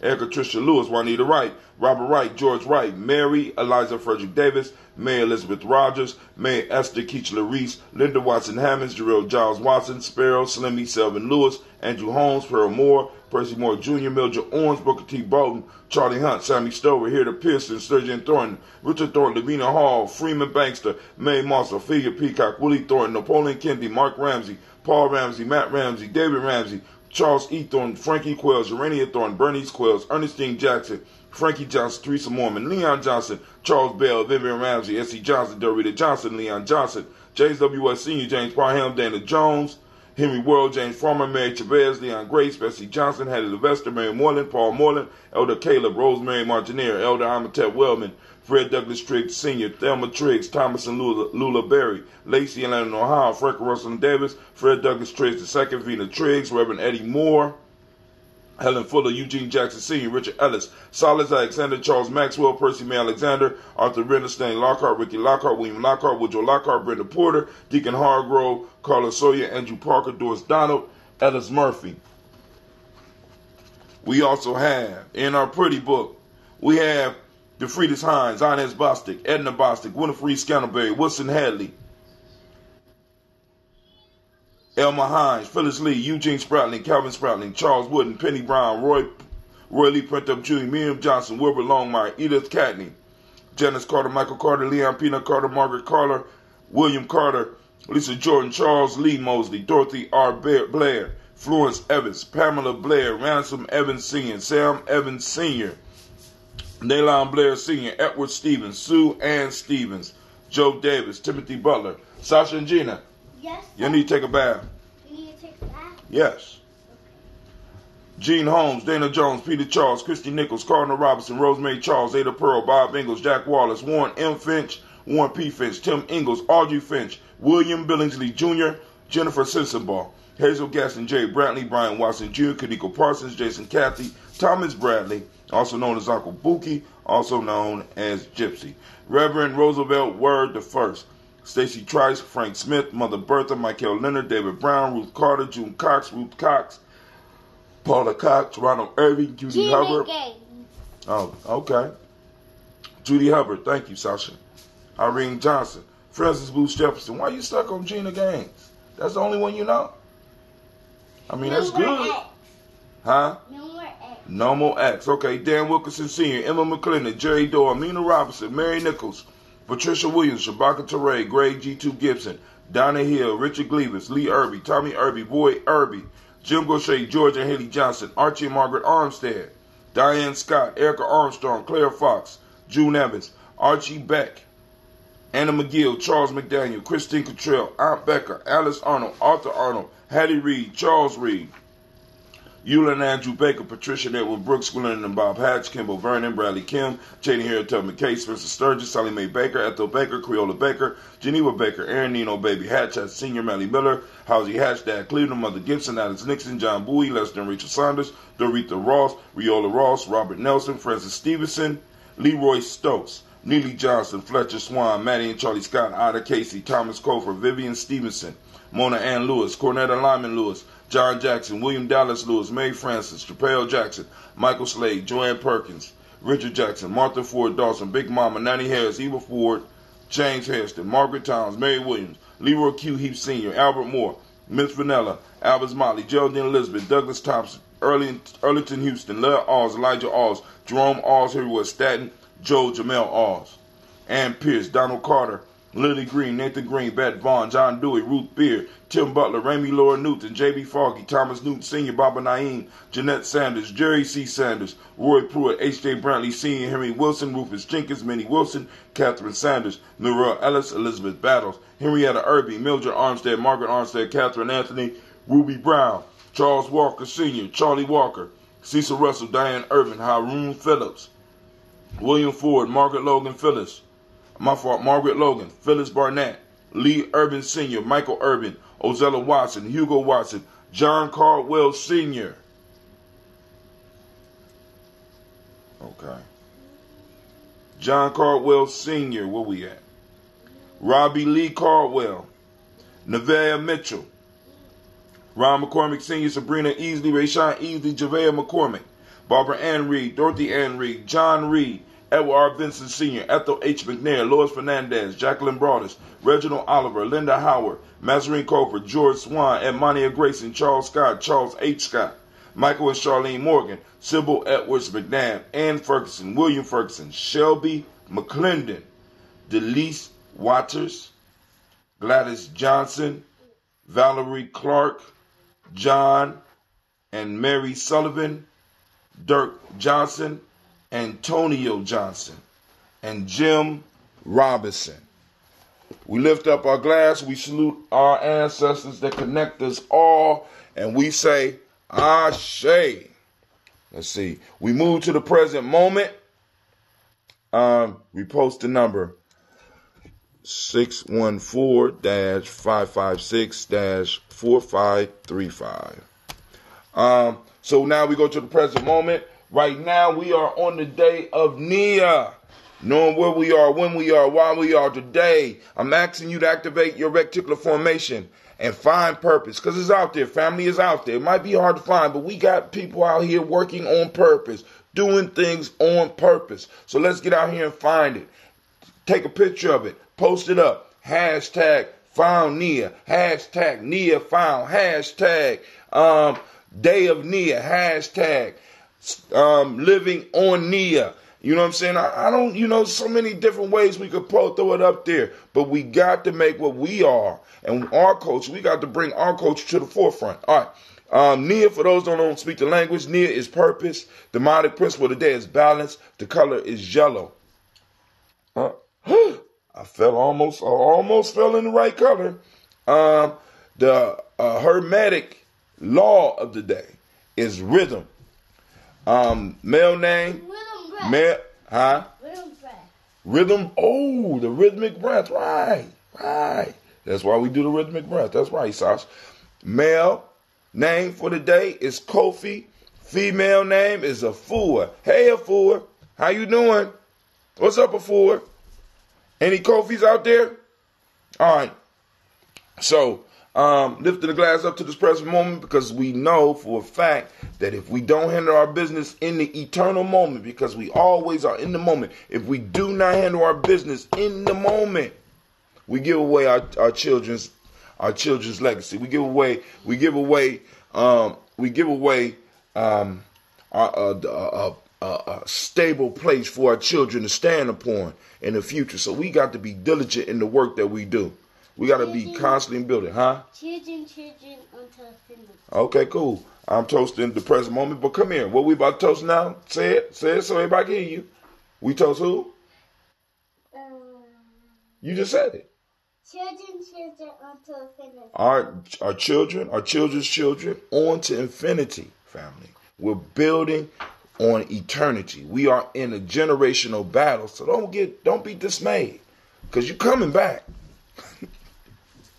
That might be depressing for some of us. So we got to lay the foundation so that not only our children are living good, but we coming back, right? So we need to make sure that we got things in order so that when we come back, we can experience life in the way that we think that it should be lived. So we lift up our glass and we say, Ashe. From there, family, where do we go? Where do we go? Where do we go? Oh. And Sagmat, let me do this real quick just because she want the number posted up. Let me just say the number because I think you're on my personal Facebook. 614-556-4535. Once again, the number is 614-556-4535. So we done toasted the present moment. We toasted our children, our children's children onto infinity, known as the future. Now we salute all of our relations and we say Ashe. From their family, where do we go? We go to you right now. What is it that you need right now for you? What do you need? You know what I'm saying? Water. You need some water? Okay, Sasha, ask her for water. Ask for what you need, family, because we got all this energy here with us right now. It's present. It's always present. What is it that you need? We say Ashe. From there, I salute the most people. I salute the most powerful, the most beautiful, the most inspiring, the most powerful being in the room, and that's you. And I lift up my glass to you and I say Ashe, Ashe, Ashe. All right, good. I'm about to sip. Now, somebody still online? We still got a conversation popping off here. What's going on? Thank you for sitting through and allowing me to do the toast for the ancestor, because that is the reason that we do the show. We want to remember those who came before us. So let's go and continue on with the conversation for those that are there. Anyone that want to join, the number is 614-556-4535. 614-556-4535. Once again, the number is 614-556-4535. Call in on the black line. Anybody got something they want to say? I say. What's up? Somebody, is this? We got somebody calling from Georgia. What's up? Hey, this is Sister Segment. How you doing? All right. I came in like in the middle, so I didn't hear some people discussion, but I did hear the portion where you were speaking with someone about worrying about what the majority is not doing. Right. I agree, and that's what I was trying to say this morning on my live as well too. And we not all the time is it really a majority that's not concerned. Sometimes there are individuals out there or groups that don't know quite yet how to put their ideas out there. You got to remember, it could be something as small as someone just being shy, right. Or they're worried about what somebody else is going to think, but they're like, okay, how do I do this? Or, we can say all day, don't be concerned about what your employer might say. Don't be concerned. But these are real issues to some people. They really don't know how. It's like breaking free from an abusive relationship, or breaking free from Christianity and having to let everybody know, hey, I'm not living like that anymore. Just an example, because I'm not bothering anybody about their religion. But, it could be something like that. Sometimes what we think is simple is difficult for others. Right. So when you said that you went door to door, right, and you all did a survey, that is one way to get people to open up when they see your works. If they're seeing your works and your works are actually effective, then then it shouldn't be a problem. If it's ineffective, then there's a problem. It's going to cause more people to kind of shy away. You gotta make them want to, give them some confidence. We gotta teach, preach, however, whatever term you use, confidence into people. We gotta pick them up, make them. So for instance, here in Glenville, Georgia, I'm not from here. It's a little country town. I moved from the city to the country. Okay. And here it is a piece of work. Okay. I knew firsthand when I went around and I walked to share information about what happened with my children. I got a whiff of the environment and the type of individuals and the mindset that I will be dealing with, and still is. And, first you got to learn your people in your area and the way they think. And once you do that, then you will be able to take the proper action. Now here, they are direct descendants of slaves. I mean, like direct. They still have the masters still live here, and they're still wearing masters' names that also live here. Their children are going to school with the same last names as these white children. I kid you not. And so it's a little different on this end. And first thing they have to, they have to have, they're very fearful. They've been programmed to think a certain way.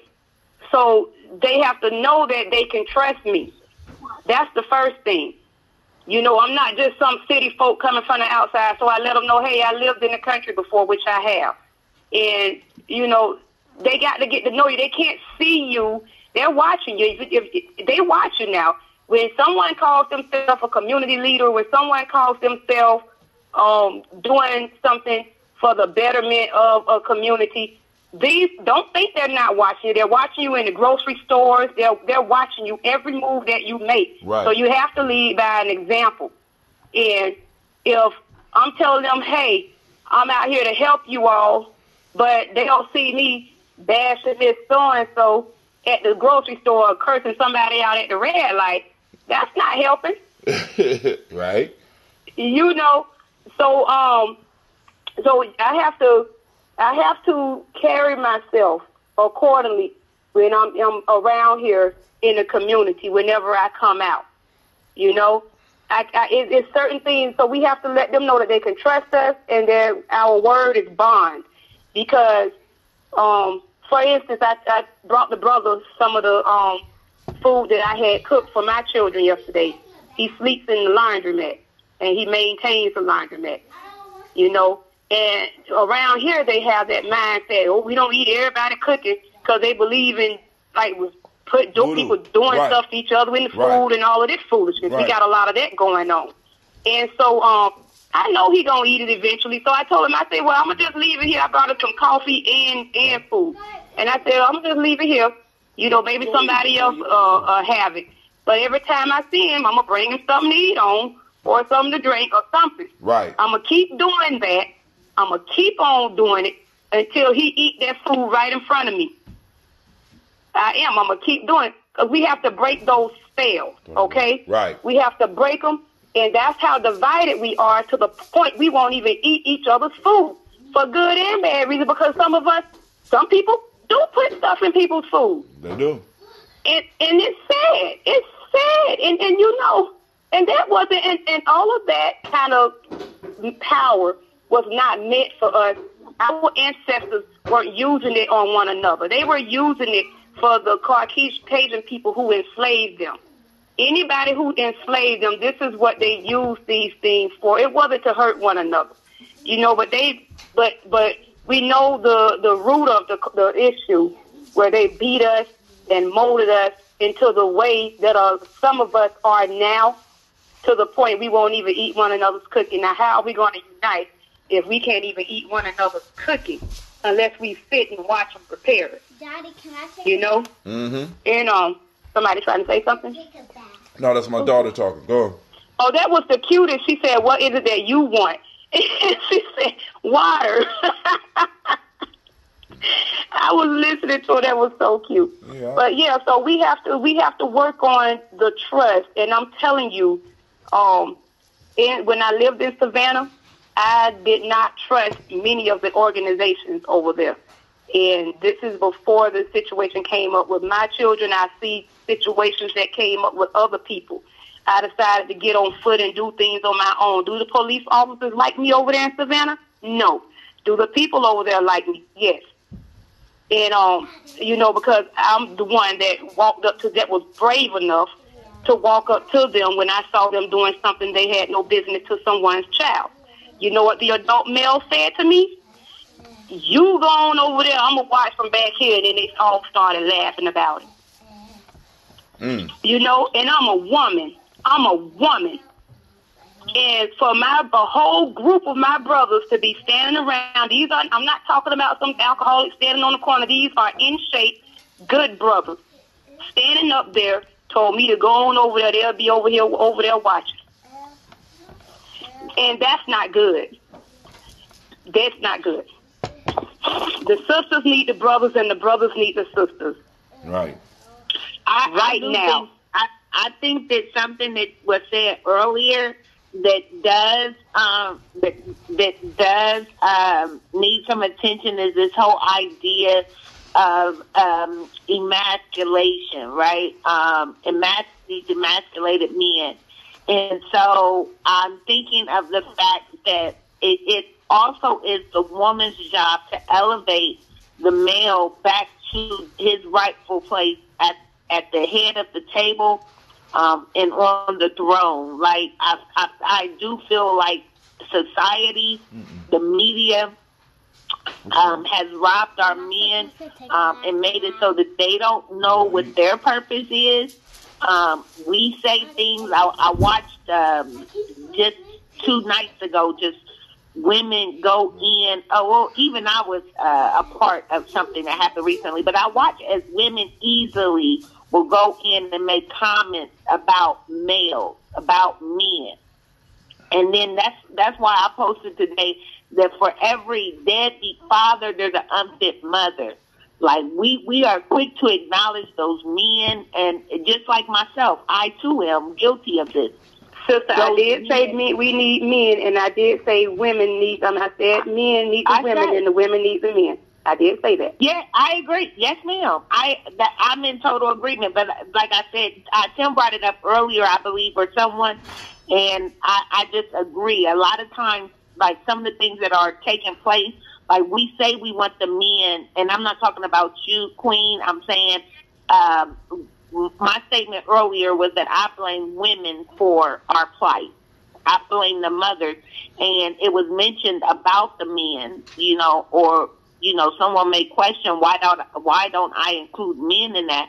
But one thing I do want to say is just from a woman's perspective, I just think that a lot of times as women, like we make these comments that emasculate our men, that also hide the fact or diminish the fact that though we have men that are not in their rightful place or not doing the things that we do have some men that do.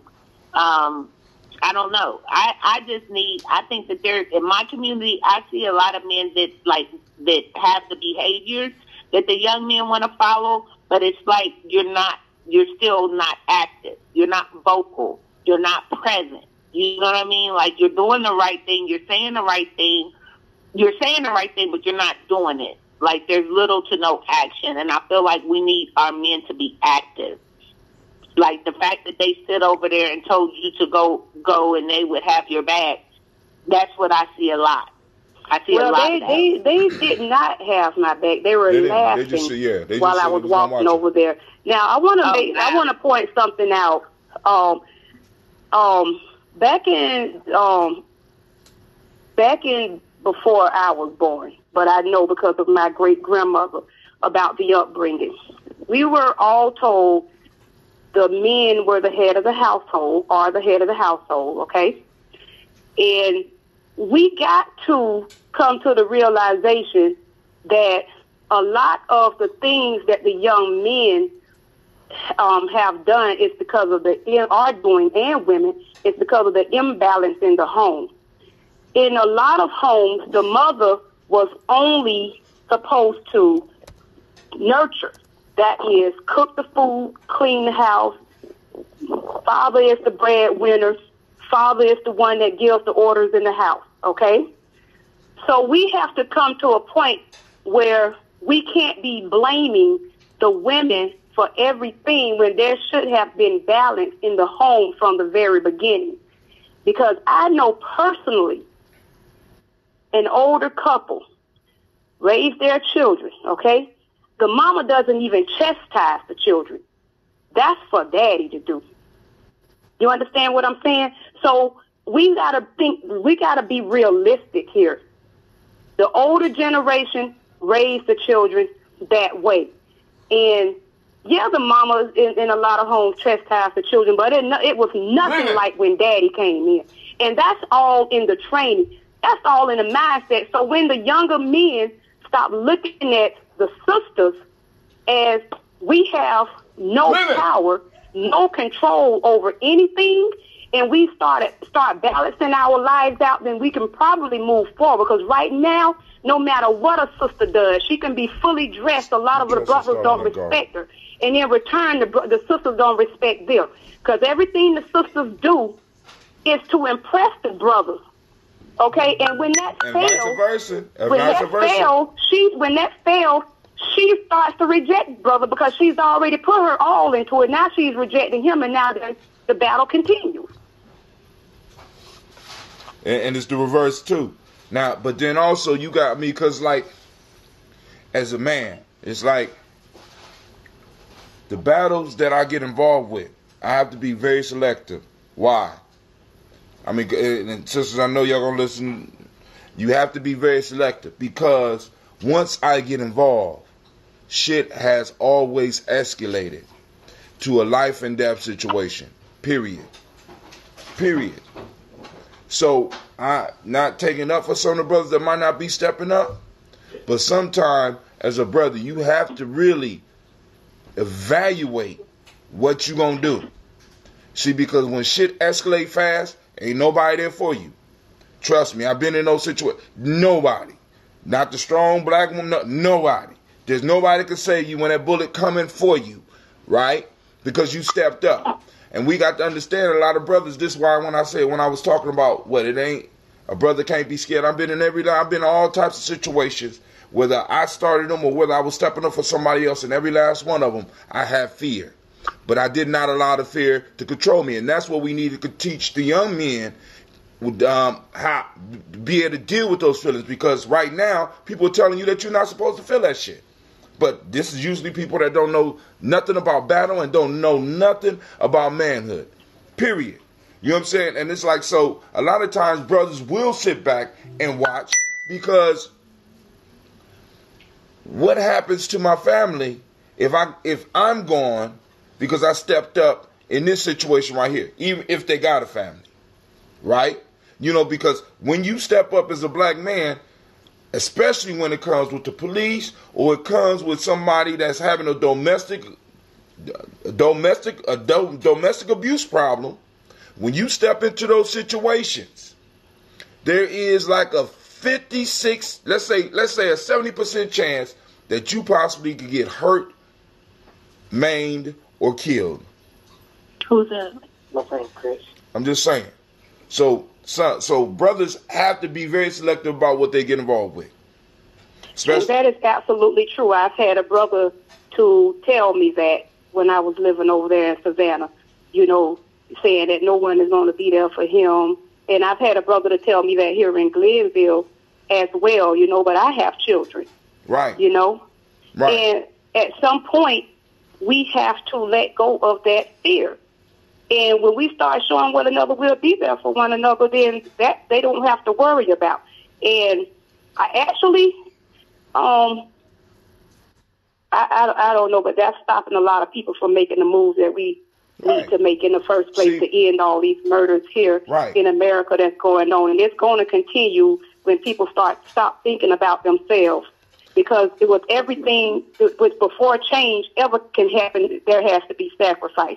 And nobody wants to be that sacrifice. Now, so the murder and the slaughter of us continues. Now, but let's look at it. What's the reward of a black man sacrificing himself? It seems to be nothing, because nowadays there's no one coming up behind you to carry the torch. There you go. Right. And that's my concern as well. I say it all the time. Who's gonna keep it going? Who's gonna keep it going? Because nobody wants to die in vain. Because okay. When I made that first step, okay, and those brothers made that next step, you know, other people will take a step. We'll take a stand with you, because you're showing your bravery. You showing your commitment. So it's like, for example, you will keep the memory alive. Like, for example, my worst fear is being one of those T-shirt niggas.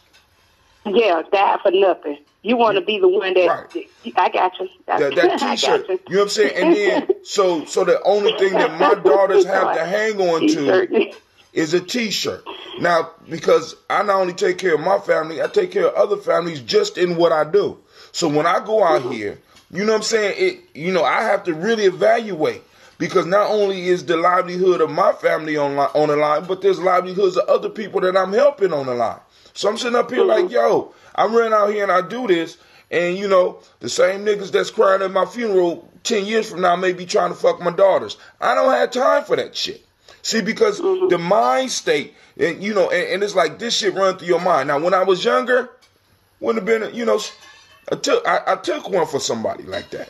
You know what I'm saying? But now that I'm getting older, I have to be really wise about what I do and what I throw my energy behind. This is why I do the warrior training, because it's like, boom, all right, cool. Because I know eventually, like you said, matter of fact, one of my favorite books called The African Openings to the Tree of Life, that's it right there, has a whole chapter on sacrifice. It's called The Exercise of Sacrifice. And I can read right through it right now. Sacrifice has to be made to stay toward the center, say the knowledge holders. If what is to be offered is not one's own, then how can it be a sacrifice? A whole chapter on sacrifice, right? And I already know, boom, in order for us to move forward, and this is what a lot of people don't understand, a lot of us want to talk about the battles as if we are going to be at the victory celebration. We have to understand, family, a lot of us ain't going to make it to the victory celebration. All right. And I am determined possibly be one of those that don't. You understand what I'm saying? Not that I want to sacrifice like that, but I need people to understand the realness of what we're dealing with. Because freedom can never be handed to you. Liberation can never be handed to you. That's something that you have to take. And this is the issue that our people are dealing with. And I don't need a lot. I just need to make sure I got enough to keep shit going so that if I have to get out here, this little one that's sitting up here eating up all this cereal right now is at least going to be able to get something every now and then from the community that her daddy sacrificed for. In other words, we planting seeds now. Plant seeds. And I got them, and it's the weeds that look like them and live right by them right now. I got to weed the field. I got to weed the field around them. I got to weed the field around because I know about the predators out there in our community. And it's like, I'm not necessarily mad at them, but I need to let them know I will cut your motherfucking head off. All predator, I'll cut your motherfucking head off, because the point is, I already know how y'all be around some of these young people. So boom, I have to, you know what I'm saying? Because I got a lot of young ladies around me that don't have a father. Don't have a father at all. And I might be the closest thing that they have. So I run out here and get involved in somebody's foolishness. You know what I'm saying? Well, that portion of it isn't for everybody. Right. You know, we are supposed to protect our teachers. You are our teacher. I wouldn't expect you to go out there. Yes, but I would. Every day, and they'll watch one another. Exactly. They'll get involved in gunning each other down. See, this is what I'm referring to. And they're standing out there, but they're not brave enough to just stand with me. They didn't even have to say anything. Just stand there with me. But it would have been a shame. I wasn't going to. See, here's the thing. It's how you handle the situation. There was not going to be a shootout with anybody in the police officer unless it was handled wrong. Okay? These are underage children being harassed daily by the police officers. Have you contacted their parents? They didn't want to answer. Young man, did they contact your parents? No, ma'am. What is your parents' phone number? What is your mother's phone number? You know, it's just a conversation. But they were laughing at me going over there. I mean, they could have kept that to themselves, the laughter and all that. You know, why do that? You know, that's nothing. That has nothing to do with what you are doing. Now, but see what I'm saying? It's a total opposite of somebody they show every day that they don't care about their lives. Right. So when it's come time to saving someone else in the community, it's you. It's not right. Right. We got all these mercenaries. See, we label them as soldiers or war, but we got a lot of mercenaries in our community. They work for the dollar. It's not about pride. It's not about honor. It's not about sacrifices. It's not about none of that. And we have to be very clear about that. A lot of these men that are standing around, they couldn't go over there with you and at least stand and have your back, because it would have been shameful for them to be up there and have you do all the talking while they're sitting over there. Because they can't believe still that you had the gumption to go over there and see. But actually, if they was doing their job, the police would have stopped a long time ago, because the police would have noticed that there were men and other adults around watching them. Hold on, these are my kids. You know what I'm saying? But I'm sorry. And you know what? And then when the police, and it worked. I did it so much, it began to work. Yeah, I started talking with their parents about what was going on. A lot of their mothers and fathers, if you know, just a couple of them had their fathers, and they were at work, you know, and things like that. It's when the children would get off the school buses, the high school children. Right. I found out that a lot of that stuff was all of that was going on through my son. Not my youngest one that we've been having a discussion about. Right. I have an adult one. When we moved to Savannah, he had just turned 17, and when he got up there, he began to come in the house. He'll tell me, Mama, the police riding by me, and what they'll do is they'll ride at his walking speed and just stare at him in his face, you know. And it went from Mama, they keep doing this, to Mama, they keep doing this, and Mama, I'm tired of these police. I'm tired of them. I'm tired of them. I'm about to let one off in one of them. You know, they changed my child. Okay? So I said, you know what, this is a problem. So I began to make it my business to ride around every day. I just ride around slow like everybody else do, you know, the one on the time where I had nothing to do, just watching them. They will literally pull up on these children while they're playing basketball pull up on them at the little city park. I mean, the one that's in the community, and they just pull up on them all day long. You know what that's called, right? These children, searching these children. You know what you was doing. You know what you was doing was called, right? I don't want to call it police in the community because I am nothing like them. No, what I'm saying is the term is ride or die. That's what you was doing. That's what the Panthers used to do. That's what Tupac get that in that song. Ride or die, la da da da da da. Ride or die. That's what you was doing. I got a question. Go ahead. Queen, why don't you want to police your community? No, I don't like the word police. I don't like the word. I call it assist in the community. Okay, so my thing is, I feel like we look at that profession as bad instead of looking at the people who have the mentality to go into that profession as bad. Like when I think of the things that go on in the community, there's no doubt in my mind that we're going to need someone to keep order and peace. I just don't believe that those individuals that are put in our communities to keep order and peace should be those people who should be keeping the order and peace. In Columbus, we have community policing stations. I don't know what it will take. Well, I do know that it will take legislation. I do know that it will take us being hired taking some of those positions as politicians. But in order to enforce that those community policing stations actually employ people who look like the community, so that when they go out, I personally know police officers who were brought up in Columbus who chose that profession and are really good guys. You know what I'm saying? It's unfortunate, and they look like me. It's unfortunate that they get a bad rap because the gross majority of the white people, it is what it is. The white people that go into professions like policing, military, teaching, and nursing, all of those professions, they already have this manifest destiny mindset as if it is their job to police and to correct and to bring order to people, and we don't need them for that. We really don't need them for that. We had our own schools once upon a time. We taught our own children once upon a time.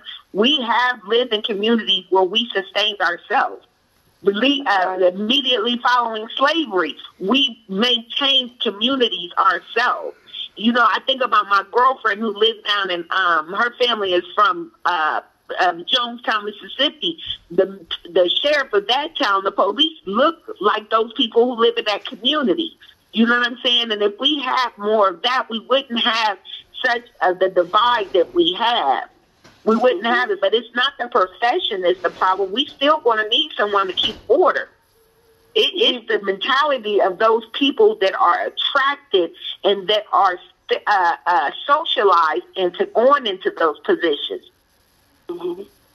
Well, as far as my take on the brothers and sisters who look like us that are working with the police officers, I feel once you take that oath and you band together with those Caucasian people who are doing these crucial things to men and women, because they're not only doing it to black people, they only highlight it when it happens to black people for some reason.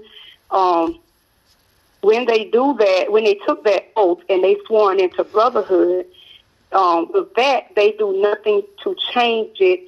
So that alone makes them just as bad. When it's like if you and I team up together, and it's three of us, but you and I go in and we cause harm to some elderly person, but because the third person took that oath, he or she backs away and don't say anything, they just stay out of it. But you and I continue to harm these elderly people, okay?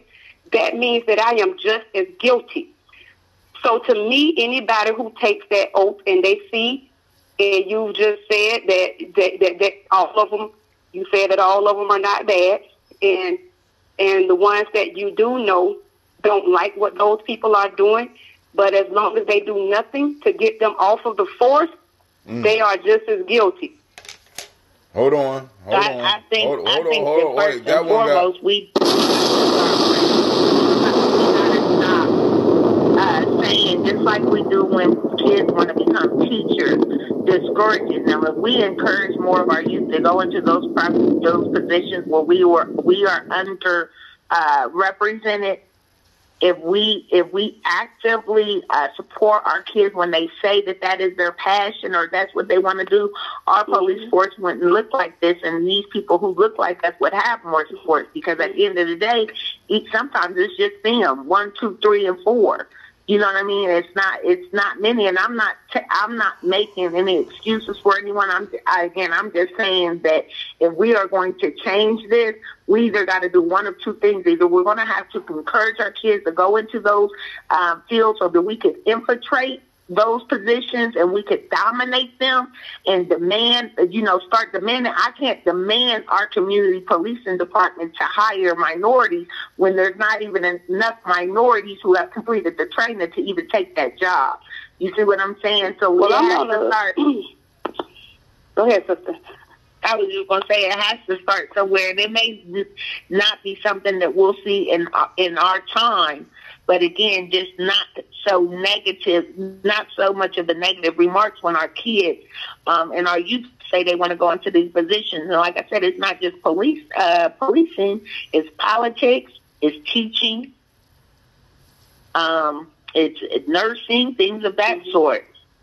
Mm-hmm. And I agree with you on all of that, except for the police department, because the police department was not founded to ever protect us. I understand when you say infiltrated and everything, but I come where I'm originally from Florida and moving to Savannah. The majority of the police department in Savannah, Georgia, look like us. Okay. And it's the same outcome, okay?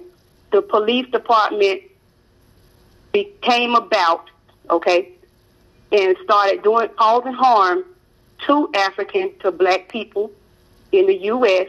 around a long time. Brother G, he probably know a little more about this. When we were so-called free from slavery. Right. The slaves did not have any means to support themselves. They were not hiring the slaves, offering them jobs, anything.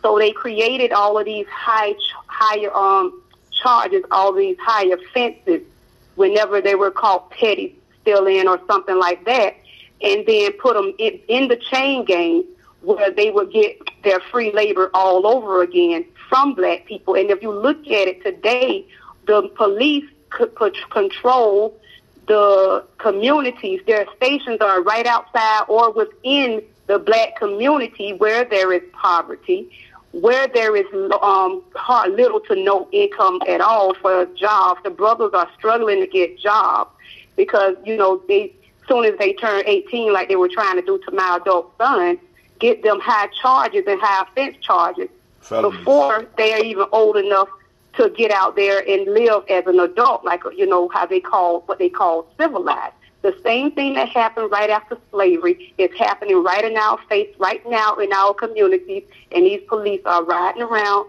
controlling it. They're not patrolling. They're controlling it as another game. And I understand, you raise children. I get what you're saying. You raise them up where they can be better at it, and then they go out there and then they do the right thing. But these are still the United States of America's laws, and they still are going to have to go by those laws. We have to get back to our roots. We have to first start with family. We got to treat each other with love, which is law, and respect, okay? And the police are going to do it based off of the laws of the United States of America. And a lot of these laws do not work for us, and they are and have never been for us. So, we getting someone responsible to assist in the community to keep us from having to call the police, You know, we have, it's something that we can do. We just have to we just have to get rid of the fear. We got to get rid of it's a lot of things we have to do. We got to come together. Community meetings, stop taking our community meetings to these community centers where they can be infiltrated. We have people in our business too often. That's another reason why we can't come together. We have to, if we stop bringing people going to the outside for everything that we need, everything that we put out there is gonna fail. We can't establish a bond between one another if we can't hold a meeting in our own home. Mm. You know, it starts at home. We don't need those buildings. Mm. Wonder why we don't ever hear Klan member meetings, because they're organized and they're killing us right now. And everything that we do, we're going to their community building. Even if the community building is in a black neighborhood, it's still there. It's still ran on and operated by theirs. We need personal discussions.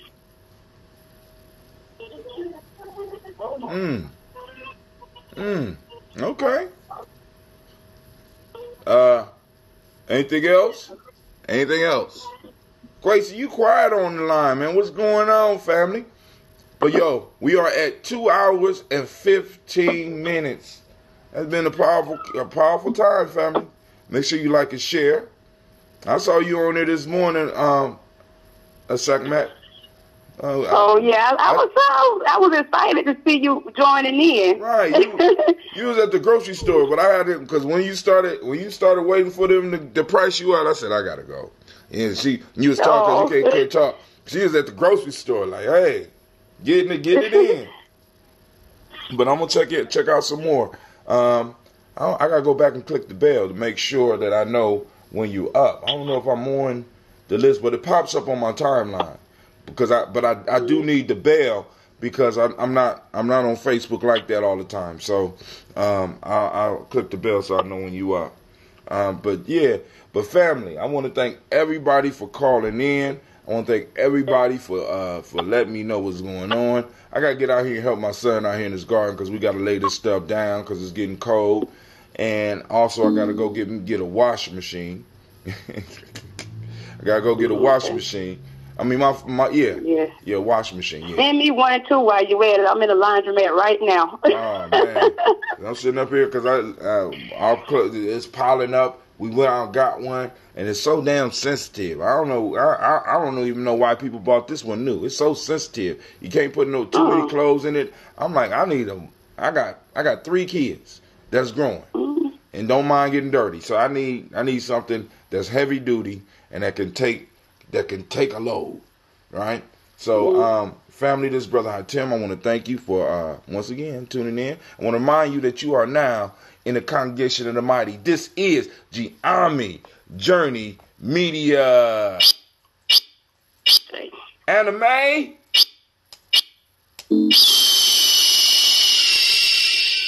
Oh, now you trying to be a DJ. You mixing it up a little bit. Of course, you know this has been the Daily Toast when I had a powerful discussion as well. And it's a Heart of a Simple production. You know what we do. We strive to blow up your old paradigm.